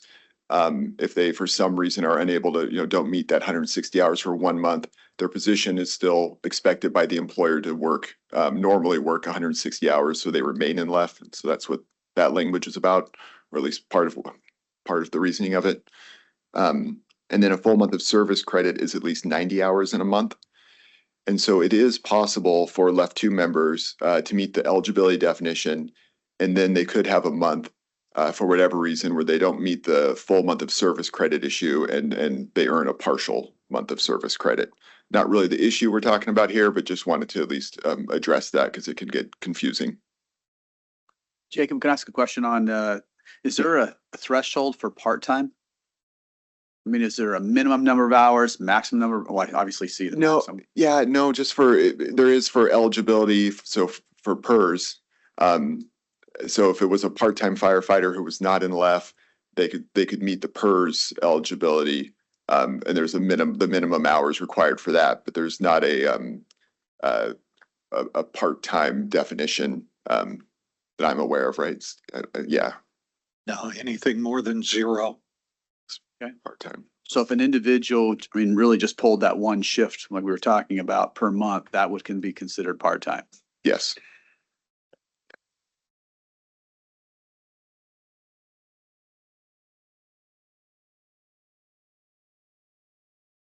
So here is where like I've said a couple times, where the concern really comes into play is death and disability coverage. It's easy to imagine that people working, say for this one employer in these on-call kind of hourly positions, what happens if there's an accident and someone is disabled or killed in the line of duty, who ends up covering for that, and is there any coverage at all? And do they come to, DRS, LEOFF 2 board asking for to be covered? So they would not, in that part-time position, it's ineligible for LEOFF. If, they're killed in the line of duty, they're not going to be eligible for LEOFF 2 benefits. If they're disabled in the line of duty, you could end up with a situation where the employers are pointing fingers at each other of where that injury occurred or condition occurred. Yeah. So they would qualify for labor and industries though, would they? Yes. They were working, Yeah, so it would not be a LEOFF 2 benefit, it'd be an L&I benefit. Yes. Yeah. So with that said, Jacob, full-time over here, I'm over here working a couple hours. I get hurt over here and the disability, the workers' comp, and both of them they're, one's self-insured and the other one's not. So what would happen in that case? And me as an employer, if he's hurt over here, he or she is hurt over here, and he's missing shifts over by me, and I'm having to pay overtime. Can I get that overtime back from where he was volunteering or working just a couple of part-time hours? Yeah, so I did not dive into the L&I laws on this, so I I'm could come being back very with that. facetious. about Yes, this. okay, good. Because this is what happens is we have, Yeah. it clouds of water where we should just have something standard. Your full-time job is over here and that's where you belong. It's a highly dangerous job. That's why we get what we get. And to say, okay, I can go over here and work and somebody else hires me for half the pay I'm making, and then I get hurt here and I have to pay for it as an employer. That to me would signal to me that I wouldn't want to have any part-time people working outside my department or even in my department.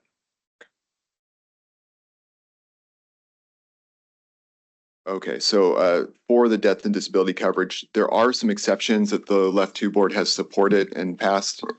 And those are regarding federal service emergency management. And so those exceptions, before my time Left 2 board, but my understanding is that they came from concerns regarding wildfires and then also after the Oso landslide. And then there were references also to the WTO riots as another example of where this could come into play, where Left 2 members are outside of their Left 2 employment responding to federal emergency, and they would still be eligible for some of those death and disability benefits through Left 2 because of the legislation Left 2 endorsed, and then those benefits are paid by Left 2.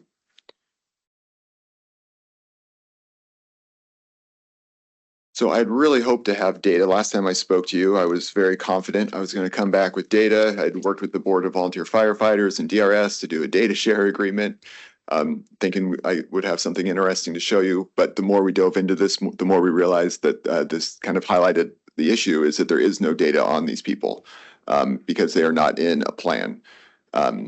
So they're not being reported to DRS because they're not PERS eligible, they're not LEF eligible, and they're not being reported to Vol Fire because they're not Vol Fire eligible.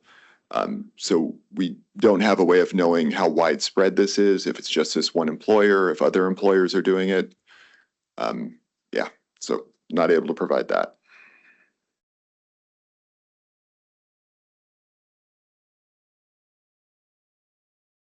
Okay, so now to the policy options. The first option is the broad option. This one would be to make part-time firefighters eligible for Left 2. So the pros of this, it would align firefighters with law enforcement officers in Left 2, just making part-time firefighters eligible.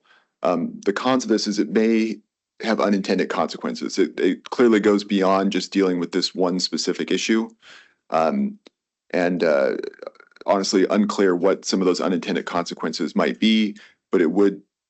There was a lot of discussion about that when the part-time law enforcement officer bill passed. That took a couple sessions to get through, and I know there was a lot of amendments and stakeholder work on that to address all kinds of different concerns around bargaining for the part-time positions, and so this could raise similar concerns that law enforcement dealt with on that issue. Just of how employers would use these, the ability to have part-time firefighters that are LEF eligible. And then policy option 2, I apologize for how wordy this is. I was sitting here looking at it before I came up, realizing I could have made this much clearer. So policy option 2 is more narrow. It reads to make part-time firefighters eligible for Left 2 if the position is filled with a Left 2 member and the position would otherwise be eligible for Left 2 if it were full-time. And so I know that's a mouthful, and I think, if I was rewording this, I would say something more clear, like a position is considered full-time if it is filled with a Left 2 member who is active with another Left 2 employer. So I think you can really just change the definition of full-time to include if you are full-time for one employer and you are picking up this additional work for another employer, that position is just considered full-time to meet the definition of full-time. And that way, if it's a firefighter and it's otherwise eligible, it would be need to be reported by that employer, and the member would have coverage.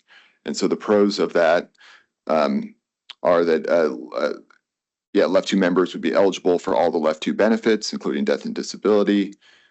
And then cons could increase costs to employers, because it would increase costs to those employers utilizing this hourly pool, because they would be paying contributions and potentially other benefits.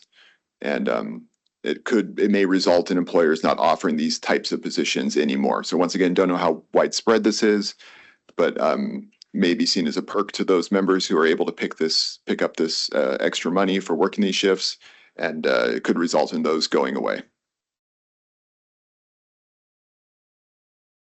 So the options in front of the board today for action, option one would be the motion for a final briefing on policy option one.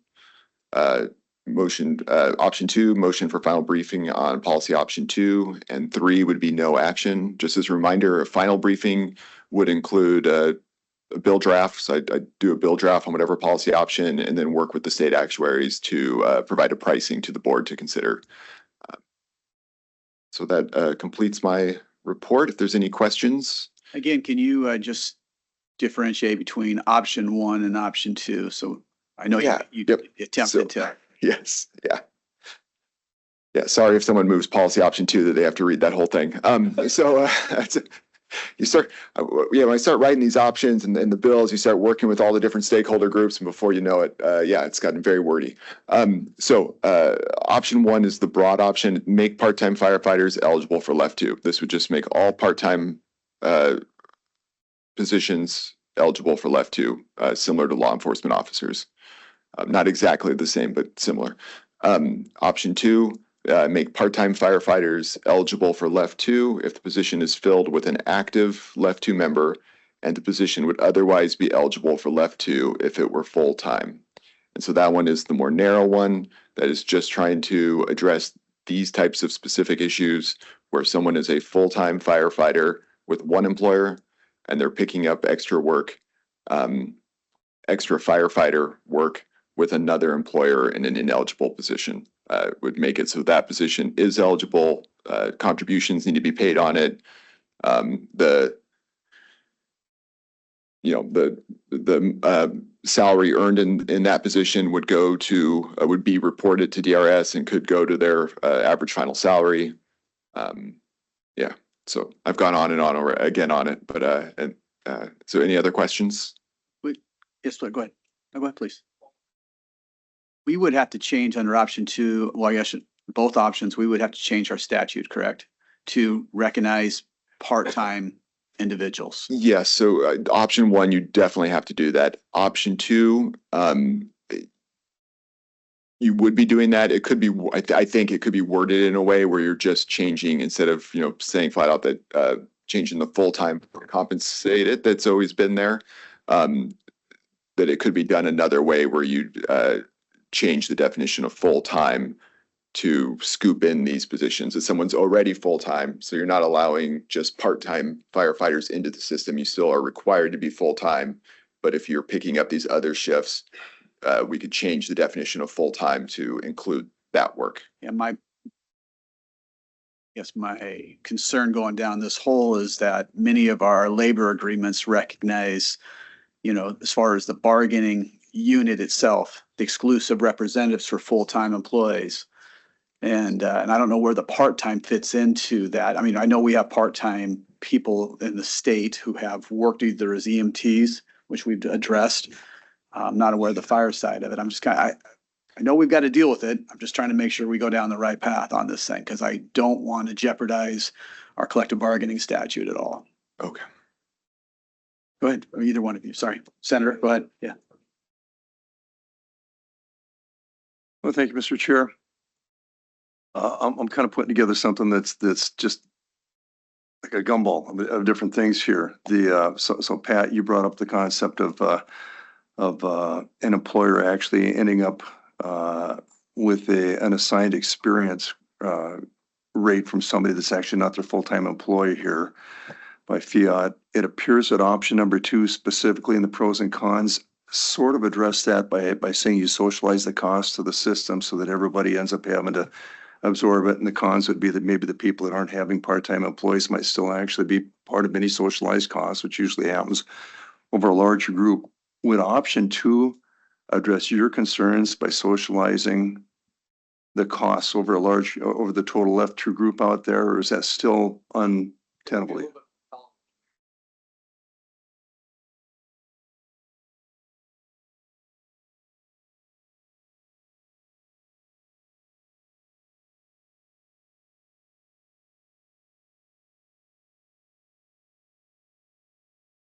Not doing it now.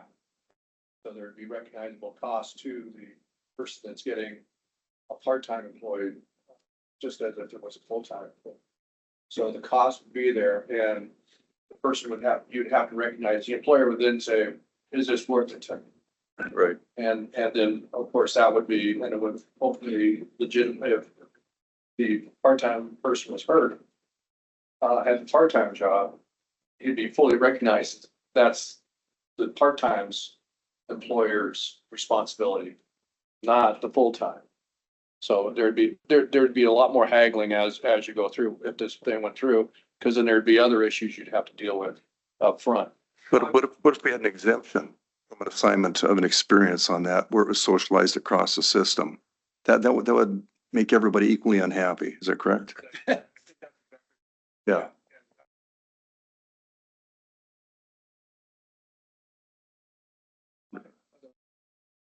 The argument. Understood. Why there should be part-time firefighters. So, Jason, is that something that could be addressed in how you formulate a proposal? Or is that already incorporated in option number 2? For the pension system it is, but not for L&I. So I'd have to dig more into the L&I part of it.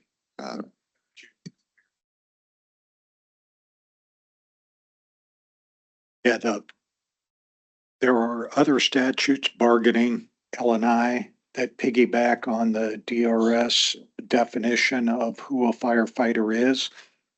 So to some extent, making them eligible for this shift would loop them in to provide coverage. On the other hand, the PERC kind of has piggybacked on the left statute for years, saying, hey, if you're a firefighter or left, then you're a public safety, you fit into that public safety exception for collective bargaining. How that would be applied by the employer then is reporting these people for that one shift. That might be an issue. It's not something that the bill or this proposal addresses, if you will. It's not a PERC is not a board issue. So to the extent that the definition of PERC may need to be adjusted, that would be a side issue. They're doing some of the same things now, I would imagine, with implementing the part-time law enforcement statute. I don't know how all of that's been handled, but we could find out.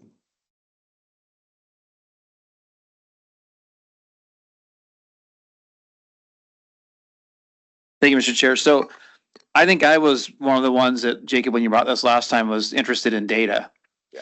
And so my struggle here is making a decision on an option when I don't really know what the impacts are. I don't know, as an employer rep, what the impact would be of either one of these options. And so that is my struggle. I mean, like Pat, I think option 2 is more palatable than option 1. But I'm really feeling uneasy with not really understanding the impacts of a decision like this. So, I'm leaning towards no action only because of that, because I just don't understand what this is going to look like without. Just to get a briefing, in all fairness, though, to your point, Jay, I don't know that we're going to have any more data for you in terms of how many members might be impacted in another month.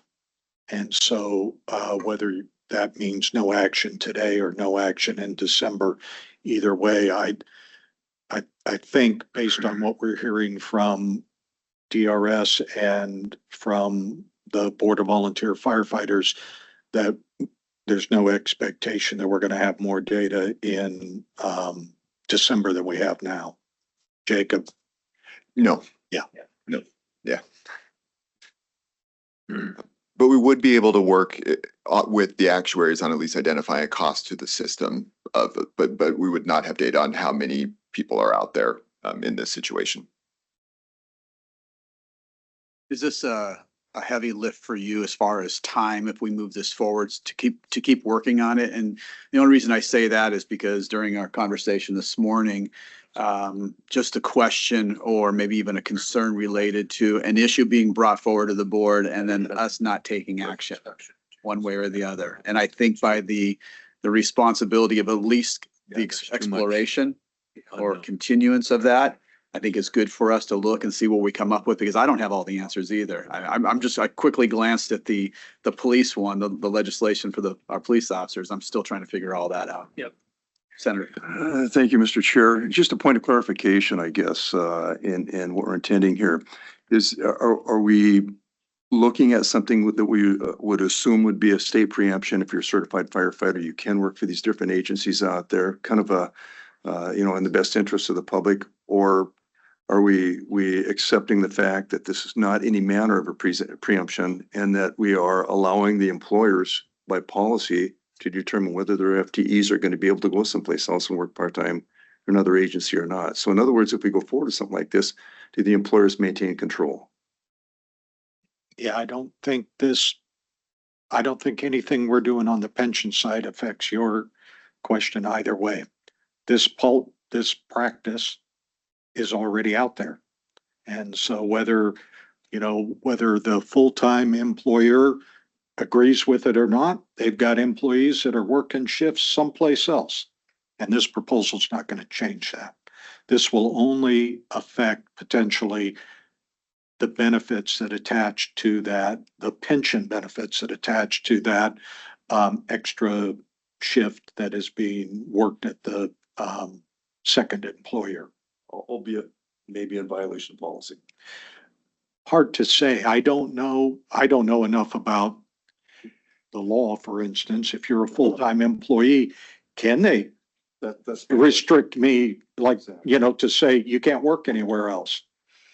I don't know that that's something that can be done in bargaining or not. I do know that it goes on. We've got full-time firefighters that are working in PERS someplace else. We've got full-time firefighters that are working as volunteers someplace else. We've got full-time firefighters that are not being reported anywhere, but they're working someplace else.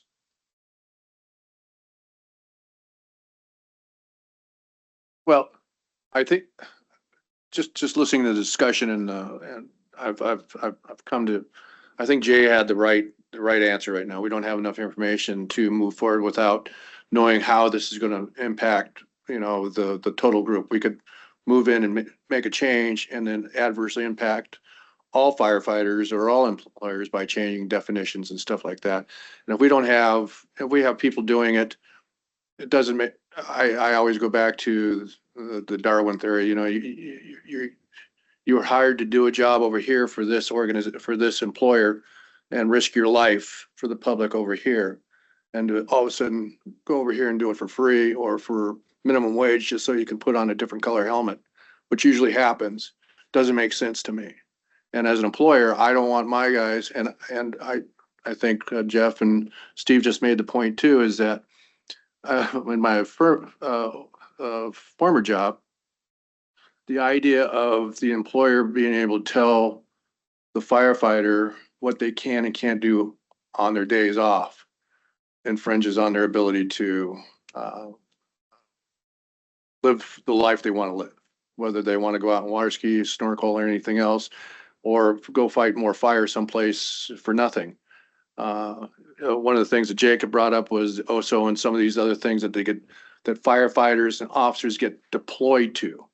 by their employer saying, go forward and help the citizens versus some guy that says, I'm using that I just want to go over here and I'm a firefighter over here, but they're going to give me an officer helmet over here. That doesn't make sense to me. And I think not having enough information to talk about workers' comp, L&I, pension systems, line of duty death, and some of the other things that could happen. It's like we're asking for trouble. And one of the things we talked about earlier is, okay, it's been brought to our attention. If we decide to do nothing, are we going to be held accountable for that? And the more I think about the discussion we just had, says we don't have enough information to react. And until we have that information, I think we should leave it alone. So if it was my recommendation would be no action. You can make a motion. I'd like to, can I do that after I talk? That's a pretty long one, yeah. Ow! Well, no, I mean, it's just, I would, If I, without objection. without objection, I move for no action. Motion's been made and seconded to take no further action. Now, just for clarification, because I mean, you inside your, your point Yeah. prior to your motion, you had talked about not knowing those other pieces. Do we then not look any further? I'm just kind of curious what no action really means then. No action would mean this issue's done for consideration. If you'd like, we could bring it back as a potential topic for next interim when you're discussing your interim work plan. If we get more information from either volunteer firefighters. That would be part of the work plan That would- potentially for next year Let's is not make figuring work out for a way. ourselves.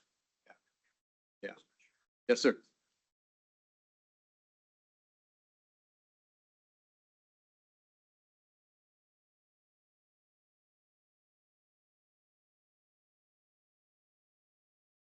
Table's in order. Table's not debatable. It does need a second. Second. So before us, we would have a motion to table this item until next interim. Discussion on that? Seeing none, all in favor of tabling, say aye. Aye. Opposed? Motion is tabled. Thank you, Senator.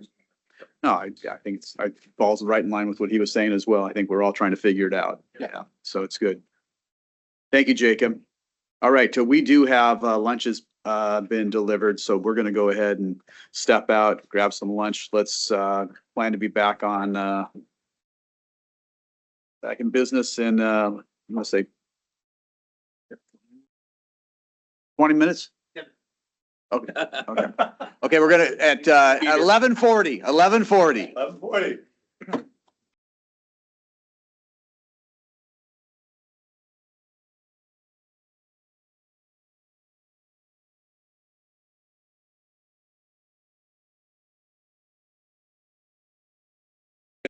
With that, I'll turn it over to Karen. Thank you, Mr. Chair, members of the board, Karen Durant, staff to the board. Happy to be post-lunch entertainment. Also happy to hear that you all enjoyed it a whole bunch. So imagine, if you will, the presentation is laminated. That's good.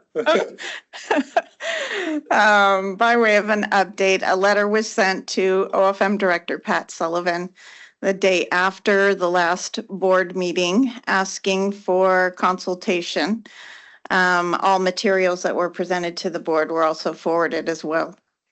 The letter requested a response for consultation prior to the next board meeting. Otherwise, the board may take action at the November meeting. As of today, and I'll confirm with the chair, we have not heard from OFM. On November 8th, Director Sullivan sent a letter to agency directors regarding the upcoming budget, that there is a projected operating budget deficit of between 10 and $12 billion near general fund over the 4-year outlook period. The deficit is due to recent revenue forecasts that were adjusted downward, increases in caseloads, and costs of maintaining existing programs, inflation. The cost of the reduction focus is mainly on near general fund accounts. Reductions are encouraged for programs or services that do not meet agency core mission. While the budget savings option exercise applies to cabinet agencies, higher education institutions, boards, and commissions, separately elected officials were encouraged. The options were due to OFM a week later, November 15th. So that was just some additional background that's in play. Now we'll kind of do some review over past presentation materials. Here's a reminder of the consultant's recommended ranges for the positions under the salary setting authority of the board. So these are the 3 positions that were under the legislation that passed in 2024, as well as the executive director position that was passed earlier. When the salary bill passed earlier this year, it had an indeterminate fiscal impact. We didn't have any market analysis, and therefore the board didn't have estimates on what to consider. The board, through the consultant, Troop HR, has completed the market analysis. The board could adopt something within the current expenditure authority for implementation this biennium. Then we can send some detail to OFM for possible inclusion in the state budget system for consideration for 25-27.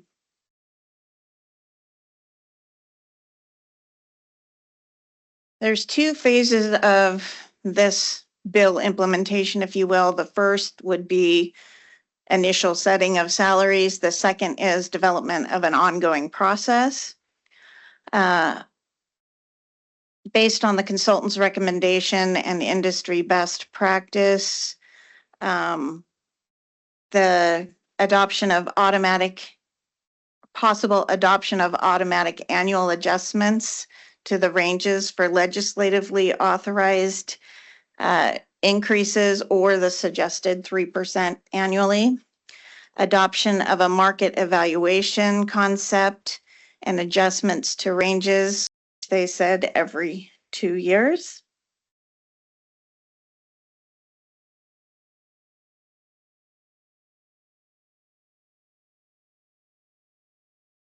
Here's a possible timeline outlining a ongoing process. Currently, performance evaluations are they're completed in January.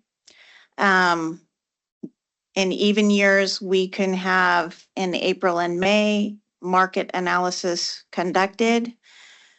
June, the board receives the market data and asks for OFM consultation.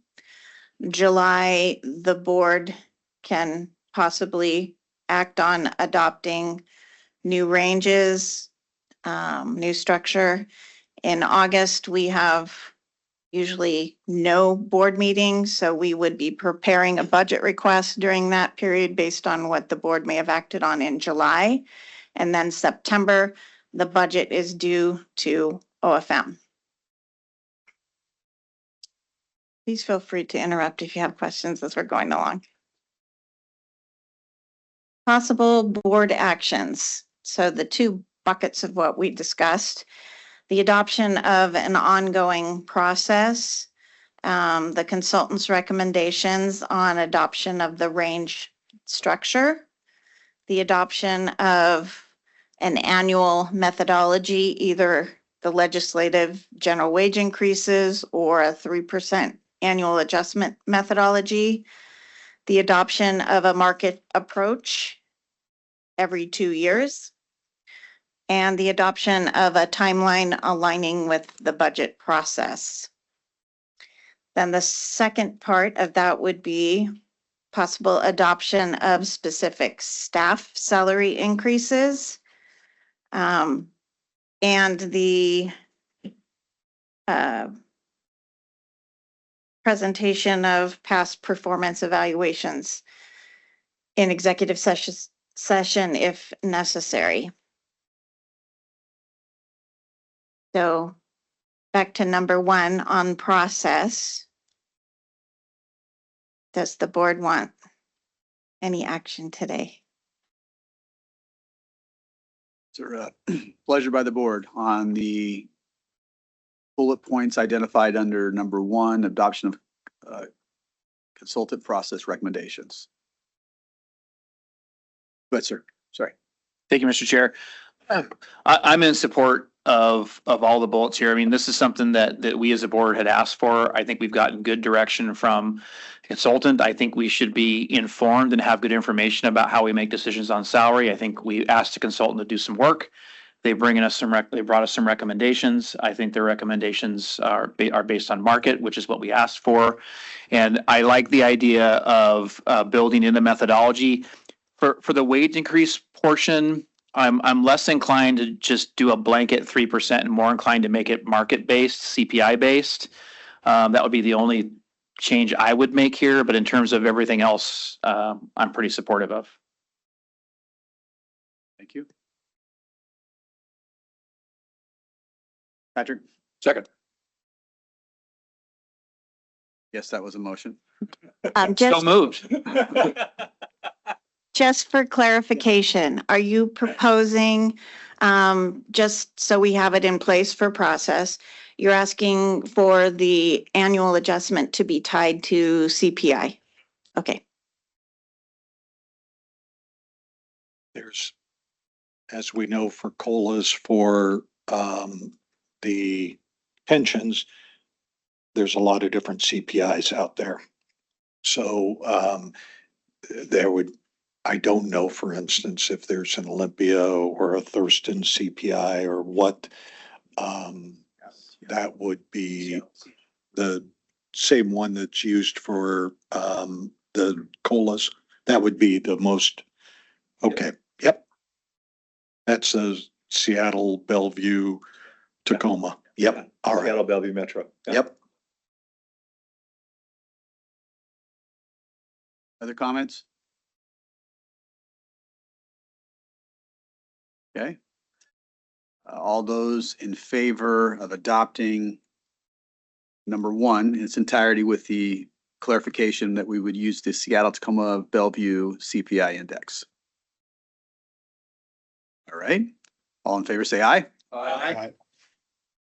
Opposed? All right, motion carries. Is there a thought or a preference on number 2? Adoption of specific staff salary increases based on presentation of past performance evaluations in executive session if necessary, it says. I do, but I don't know if that's something we do here or an executive session. You might. What do you, Yeah. what's your question? The question as far as on moving on to the next option, do we need to be in executive session to discuss that or a discussion? Oh, you could make a motion. The piece that would have to be in executive session is, for instance, if you were considering a salary increase, but prior to voting on that, you wanted to hear the performance of, you wanted to get the most recent performance evaluations that I've done for the 3 people, then I would present those performance evaluations to you in executive session. If you don't need to hear the performance evaluations prior to deciding on the salary piece, then we can skip the executive session altogether. At least that portion, yeah. Regards to that. Yeah, that would be, Here. yeah, that'd be here in the motion, yeah, so. All right, so, Mr. Chair, is there any discussion on evaluations or questions that anybody has as far as wanting to review those? I mentioned to Steve this morning, I believe that if there was a specific issue or concern that he would have addressed us, it would have made us aware right away. So I'm comfortable moving forward. So. Yeah, but high level, all 3 of them have done an excellent job, which is, so there's, nothing along those lines at all. All three of them are outstanding employees, all using the criteria that the consultant evaluated in terms of their skills, their experience. They are top tier employees. I and you are lucky to have all three of them. Sure. Yeah, go ahead.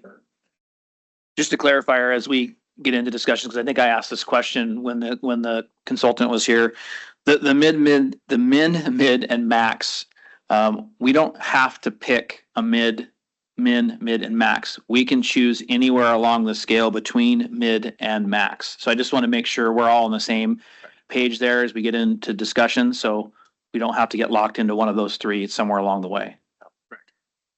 Correct. Yeah, and one of the things that I need to be clear about is this gets into how your process is going to tie into the budget process, which is what Karen was talking about. Any adjustments that you vote on today are just being paid out of, would just be paid out of the variance that we accumulated over the past 18 months. So unspent money. Any adjustment that you voted on today would not necessarily carry over to next biennium. When the board sets your budget for next biennium, that gets back into that June process. All of this would be potentially up for reevaluation. You can't adjust your expenditure authority. So that would require action outside. You can adjust how you spend what you've already been authorized to spend, and that would be what you're doing, is just sort of reallocating the variance that you've accumulated into providing, I don't want to call them temporary, but providing some salary adjustments now that you may need to reevaluate, honestly, in 6 months, but at least for 6 months, they'd be good. Is that clear or unclear to you? I appreciate that. I think it might be helpful to go in to executive session and hear the evaluations. Is that something that we're allowed to do today? We're allowed to do that, yeah. Up to the group, yeah. Is there, desire or? I think it's a reasonable request. Okay, Sure. yeah, it's really. Good. Good. There's discussion. Yeah. I mean, yeah, we need a motion? Yes. Yeah. Not a motion. You just need to, Okay. you need to state why we're going into executive sessions, how long the executive session will last. Yeah, how long would that last if you were to present the evaluations? That'll depend on questions. I can present my piece in 10 minutes. There's 3 of them, so maybe say 20 minutes just to be on the safe side. I think just because there is the request, and I think we've worked well as a group, and I think it's reasonable as well. The board will now go into executive session. We will be in executive session until 12:20. Purpose of our discussion will be to review the evaluations of the 3. Go ahead. Evaluate the performance of public employees. Thank you. That's, yeah, I had that down. I figured did something different. So, because we are in executive session and do we have that room yet? Or is No. it now closed? We don't have that room. Yeah. So you'll be staying in here. In the meantime, all of the online people. With the exception of AJ? They need to, they'll be moved into a breakout room until executive session. All right. So for our individuals who are joining us virtual, with the exception of board member AJ Johnson, you'll move into another room and wait for us to reconvene at 12:20. Otherwise, the board will stay where we are and we'll take care of or review the evaluations as requested. Okay. Tor, does that work? That works. Perfect. As long as I'm. You had everything you needed to. The purpose of the executive Yeah. session, the expected length, and the procedure. Thank you.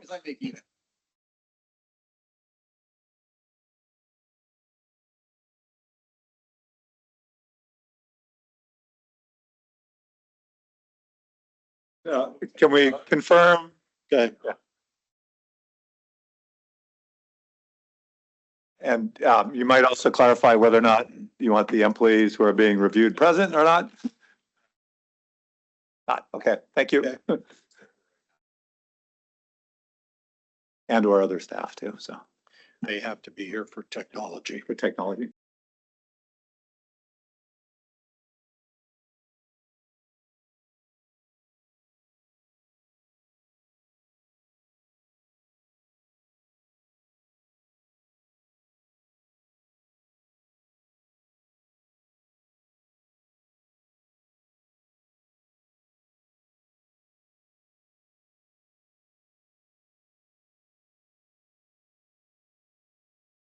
Reconvene our meeting. Okay, well, welcome back, everyone. All right, so before us, we went into executive session for the purpose to discuss personnel evaluations. We have completed our work. We are back on the agenda, item number 7. Is there direction from the group? Mr. Bernie, Jay, I will float something for consideration, as I've been, can you start off with a motion? So, I can. okay, You want me to start off with a motion? sure. I was gonna talk it through first and see if there's any consensus around it, but I can make a motion and then I can explain it Go ahead. as I go along. All right. So can I just do an explanation first and then make a motion, Mr. Chair? It'll work easier for me. Okay, it's not All right. not normal in my world, but go ahead. Okay. Well, as I'm just looking at this and thinking about working within the variance we have for the budget this year, I'd like to make a motion for setting some salaries that are based on a 10% increase. I'm going to start from the bottom and then work our way up. So I would move that we make a salary adjustment for the senior research and policy manager positions up to $160,000 a year. That's a 10% increase roughly. I'm going to skip up to the executive director. Well, It looks like Steve's going to interrupt me. Yeah, so this is not the ranges and stuff you've already adopted. So what you would be considering would be 10% raise for each of the people individually, regardless of. Yes, and it's only for those 3, not the executive director. Okay, so I want to make an exception to that because the deputy director is paid at a rate that's below some of the seniors. So I think it needs a different kind of adjustment. So where I was going with my motion is $160,000 for each of the senior research and policy managers, which is a 10% increase. And then $175,000 for the deputy director, which just creates some separation between those two and then creates separation between where we might end up with a director's salary. So so the 2 senior research and policy analysts don't make the same amount now. So when you said make them both 170, that's not a 10%. 160. That's not a 10% raise for each of them. That's the piece that I was talking about is 10% across the board. That doesn't address any of the compaction issues, doesn't address anything else. If you wanted to come up with different percentages for each of the 3 in order to address other issues like compaction, we'd have to go back to the drawing room in terms of how would that affect the variance? Mr. Chair, Go ahead. is there a motion yet? I He don't, did make a motion. he did or did not? He did. I started to. I don't think there's a motion on the table. Yeah. So can I make a motion? Yeah. Yeah. Is that okay, Jay? Sure. All right, I would move maybe 12% increases for the senior research and policy manager positions and a 15% increase for the deputy director.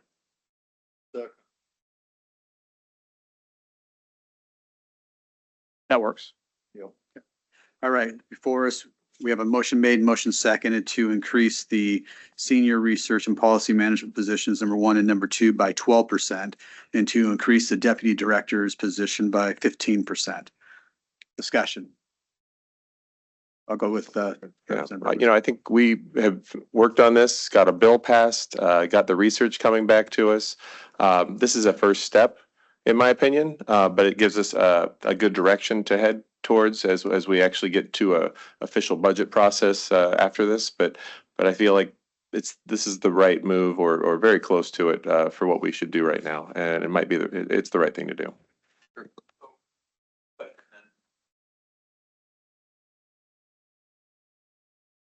January 1.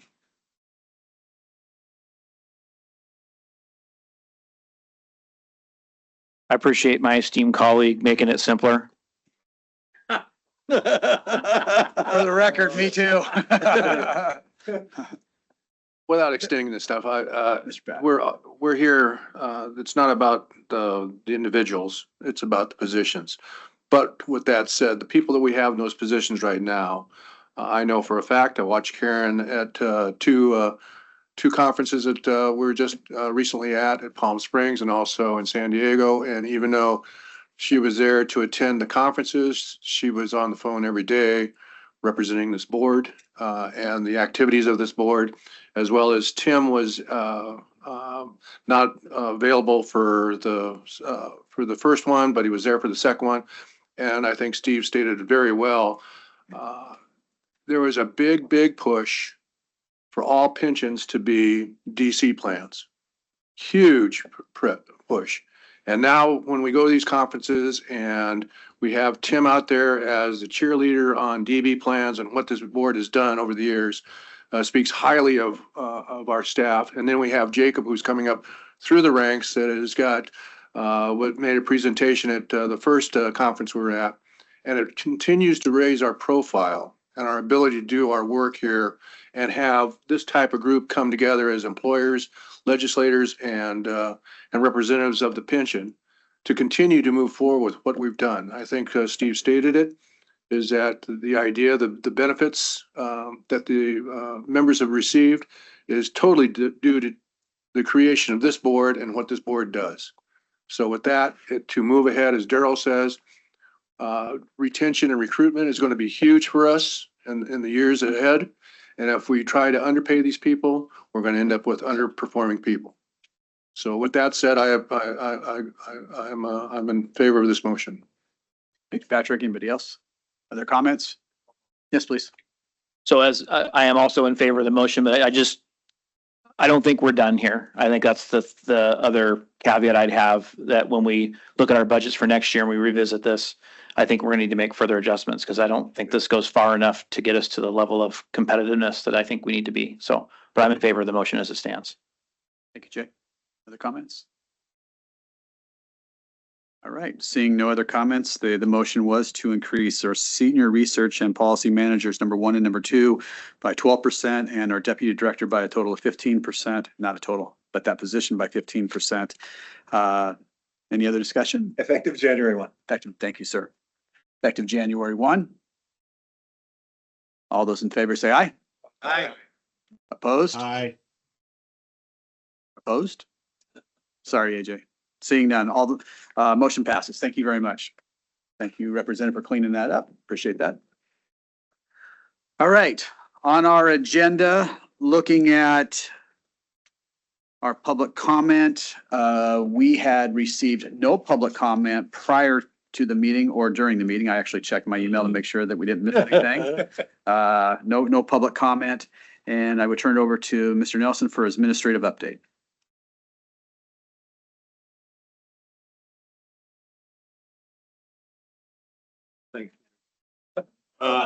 Yeah. He'd like to talk about the laminated calendar. No, there are a few things that I wanted to give you a brief update on. One, the state auditor has begun their annual financial audit of the board, and you can expect to hear a report from them at your December meeting. Secondly, there was a quarterly budget update that was handed out to you guys, that was distributed to you prior to the meeting. Happy to answer any questions about that.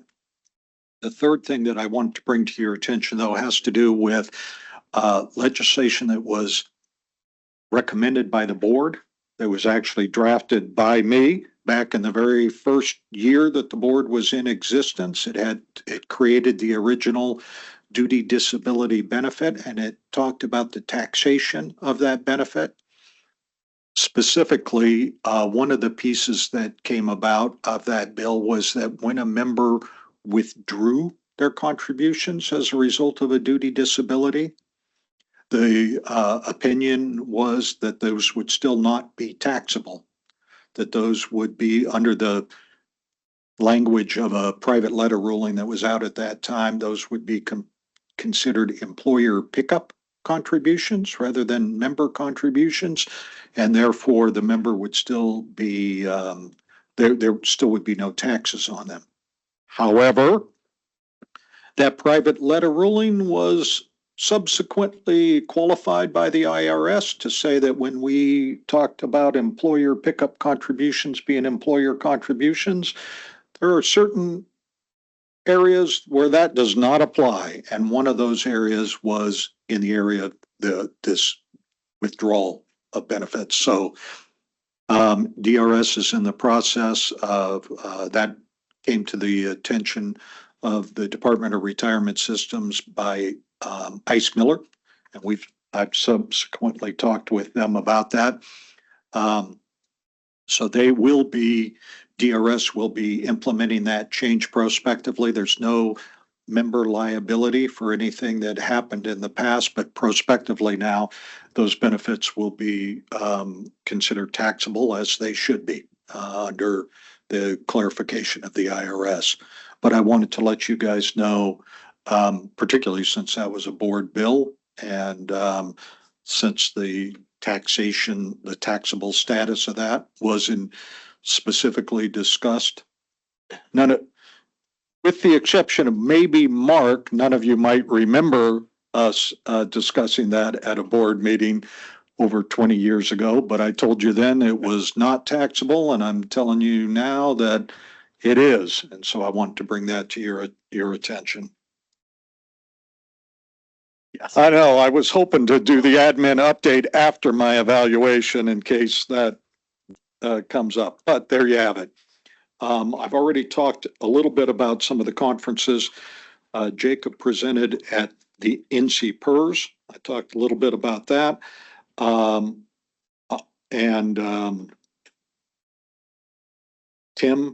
was at the Washington Fire Commissioners Association. Tim was also at a benefit fair up in Seattle. And Tammy presented at the Firefighter Cancer Support Network. So that's some of the more recent stakeholder outreach events that staff has attended. And with that, that concludes my admin update. The next meeting is December 18th, but I'd be happy to answer any questions that you guys have about any of the administrative topics. Any other questions? Jay, go ahead. Thank you. I'm just wondering what our agenda looks like for the December meeting. I mean, last year at this time, we didn't have a lot. I don't know if we had a December meeting, so I'm just wondering, do we have items? I'm happy to meet and be here. I just want to check in before. We did have a December meeting last year. We are planning on having another one this year. You'll get final presentations on all of the outstanding policy issues that you're considering for legislation, and you'll have the auditor's annual financial report at a minimum. It won't be as lengthy an agenda as today, but you will have some action items. Yeah. Other questions for Steve? All right, on our agenda, we will also at this time be again recessing to executive session for the purpose to discuss reviewing potential litigation as well as the performance of an employee. And I would imagine it is 12, what do you think? It's 12:35-ish. What do you think, Steve? I'm thinking 1. Because we're not going to do anything after. Mr. Chair, if I may, the litigation update will be very quick. And I would also say that you can extend a session if necessary. And I would also say that you can inform the public that no action Yep. is anticipated if in fact you don't Yeah. anticipate any action. Appreciate that, Torx. I actually wrote that down, that my thought would be is that we'd be in executive session to come back right around the 1 PM timeframe, and immediately coming back, we would adjourn our meeting, so no further action would be taken. I assume that's correct. Then you got it, right? You don't got anything? Yeah. All right. So we'll go ahead and break to executive session, again, for the purpose of a public employee, as well as discussing, reviewing potential litigation. Thank you for all of you who joined us. Again, no other action will be taken following our executive session.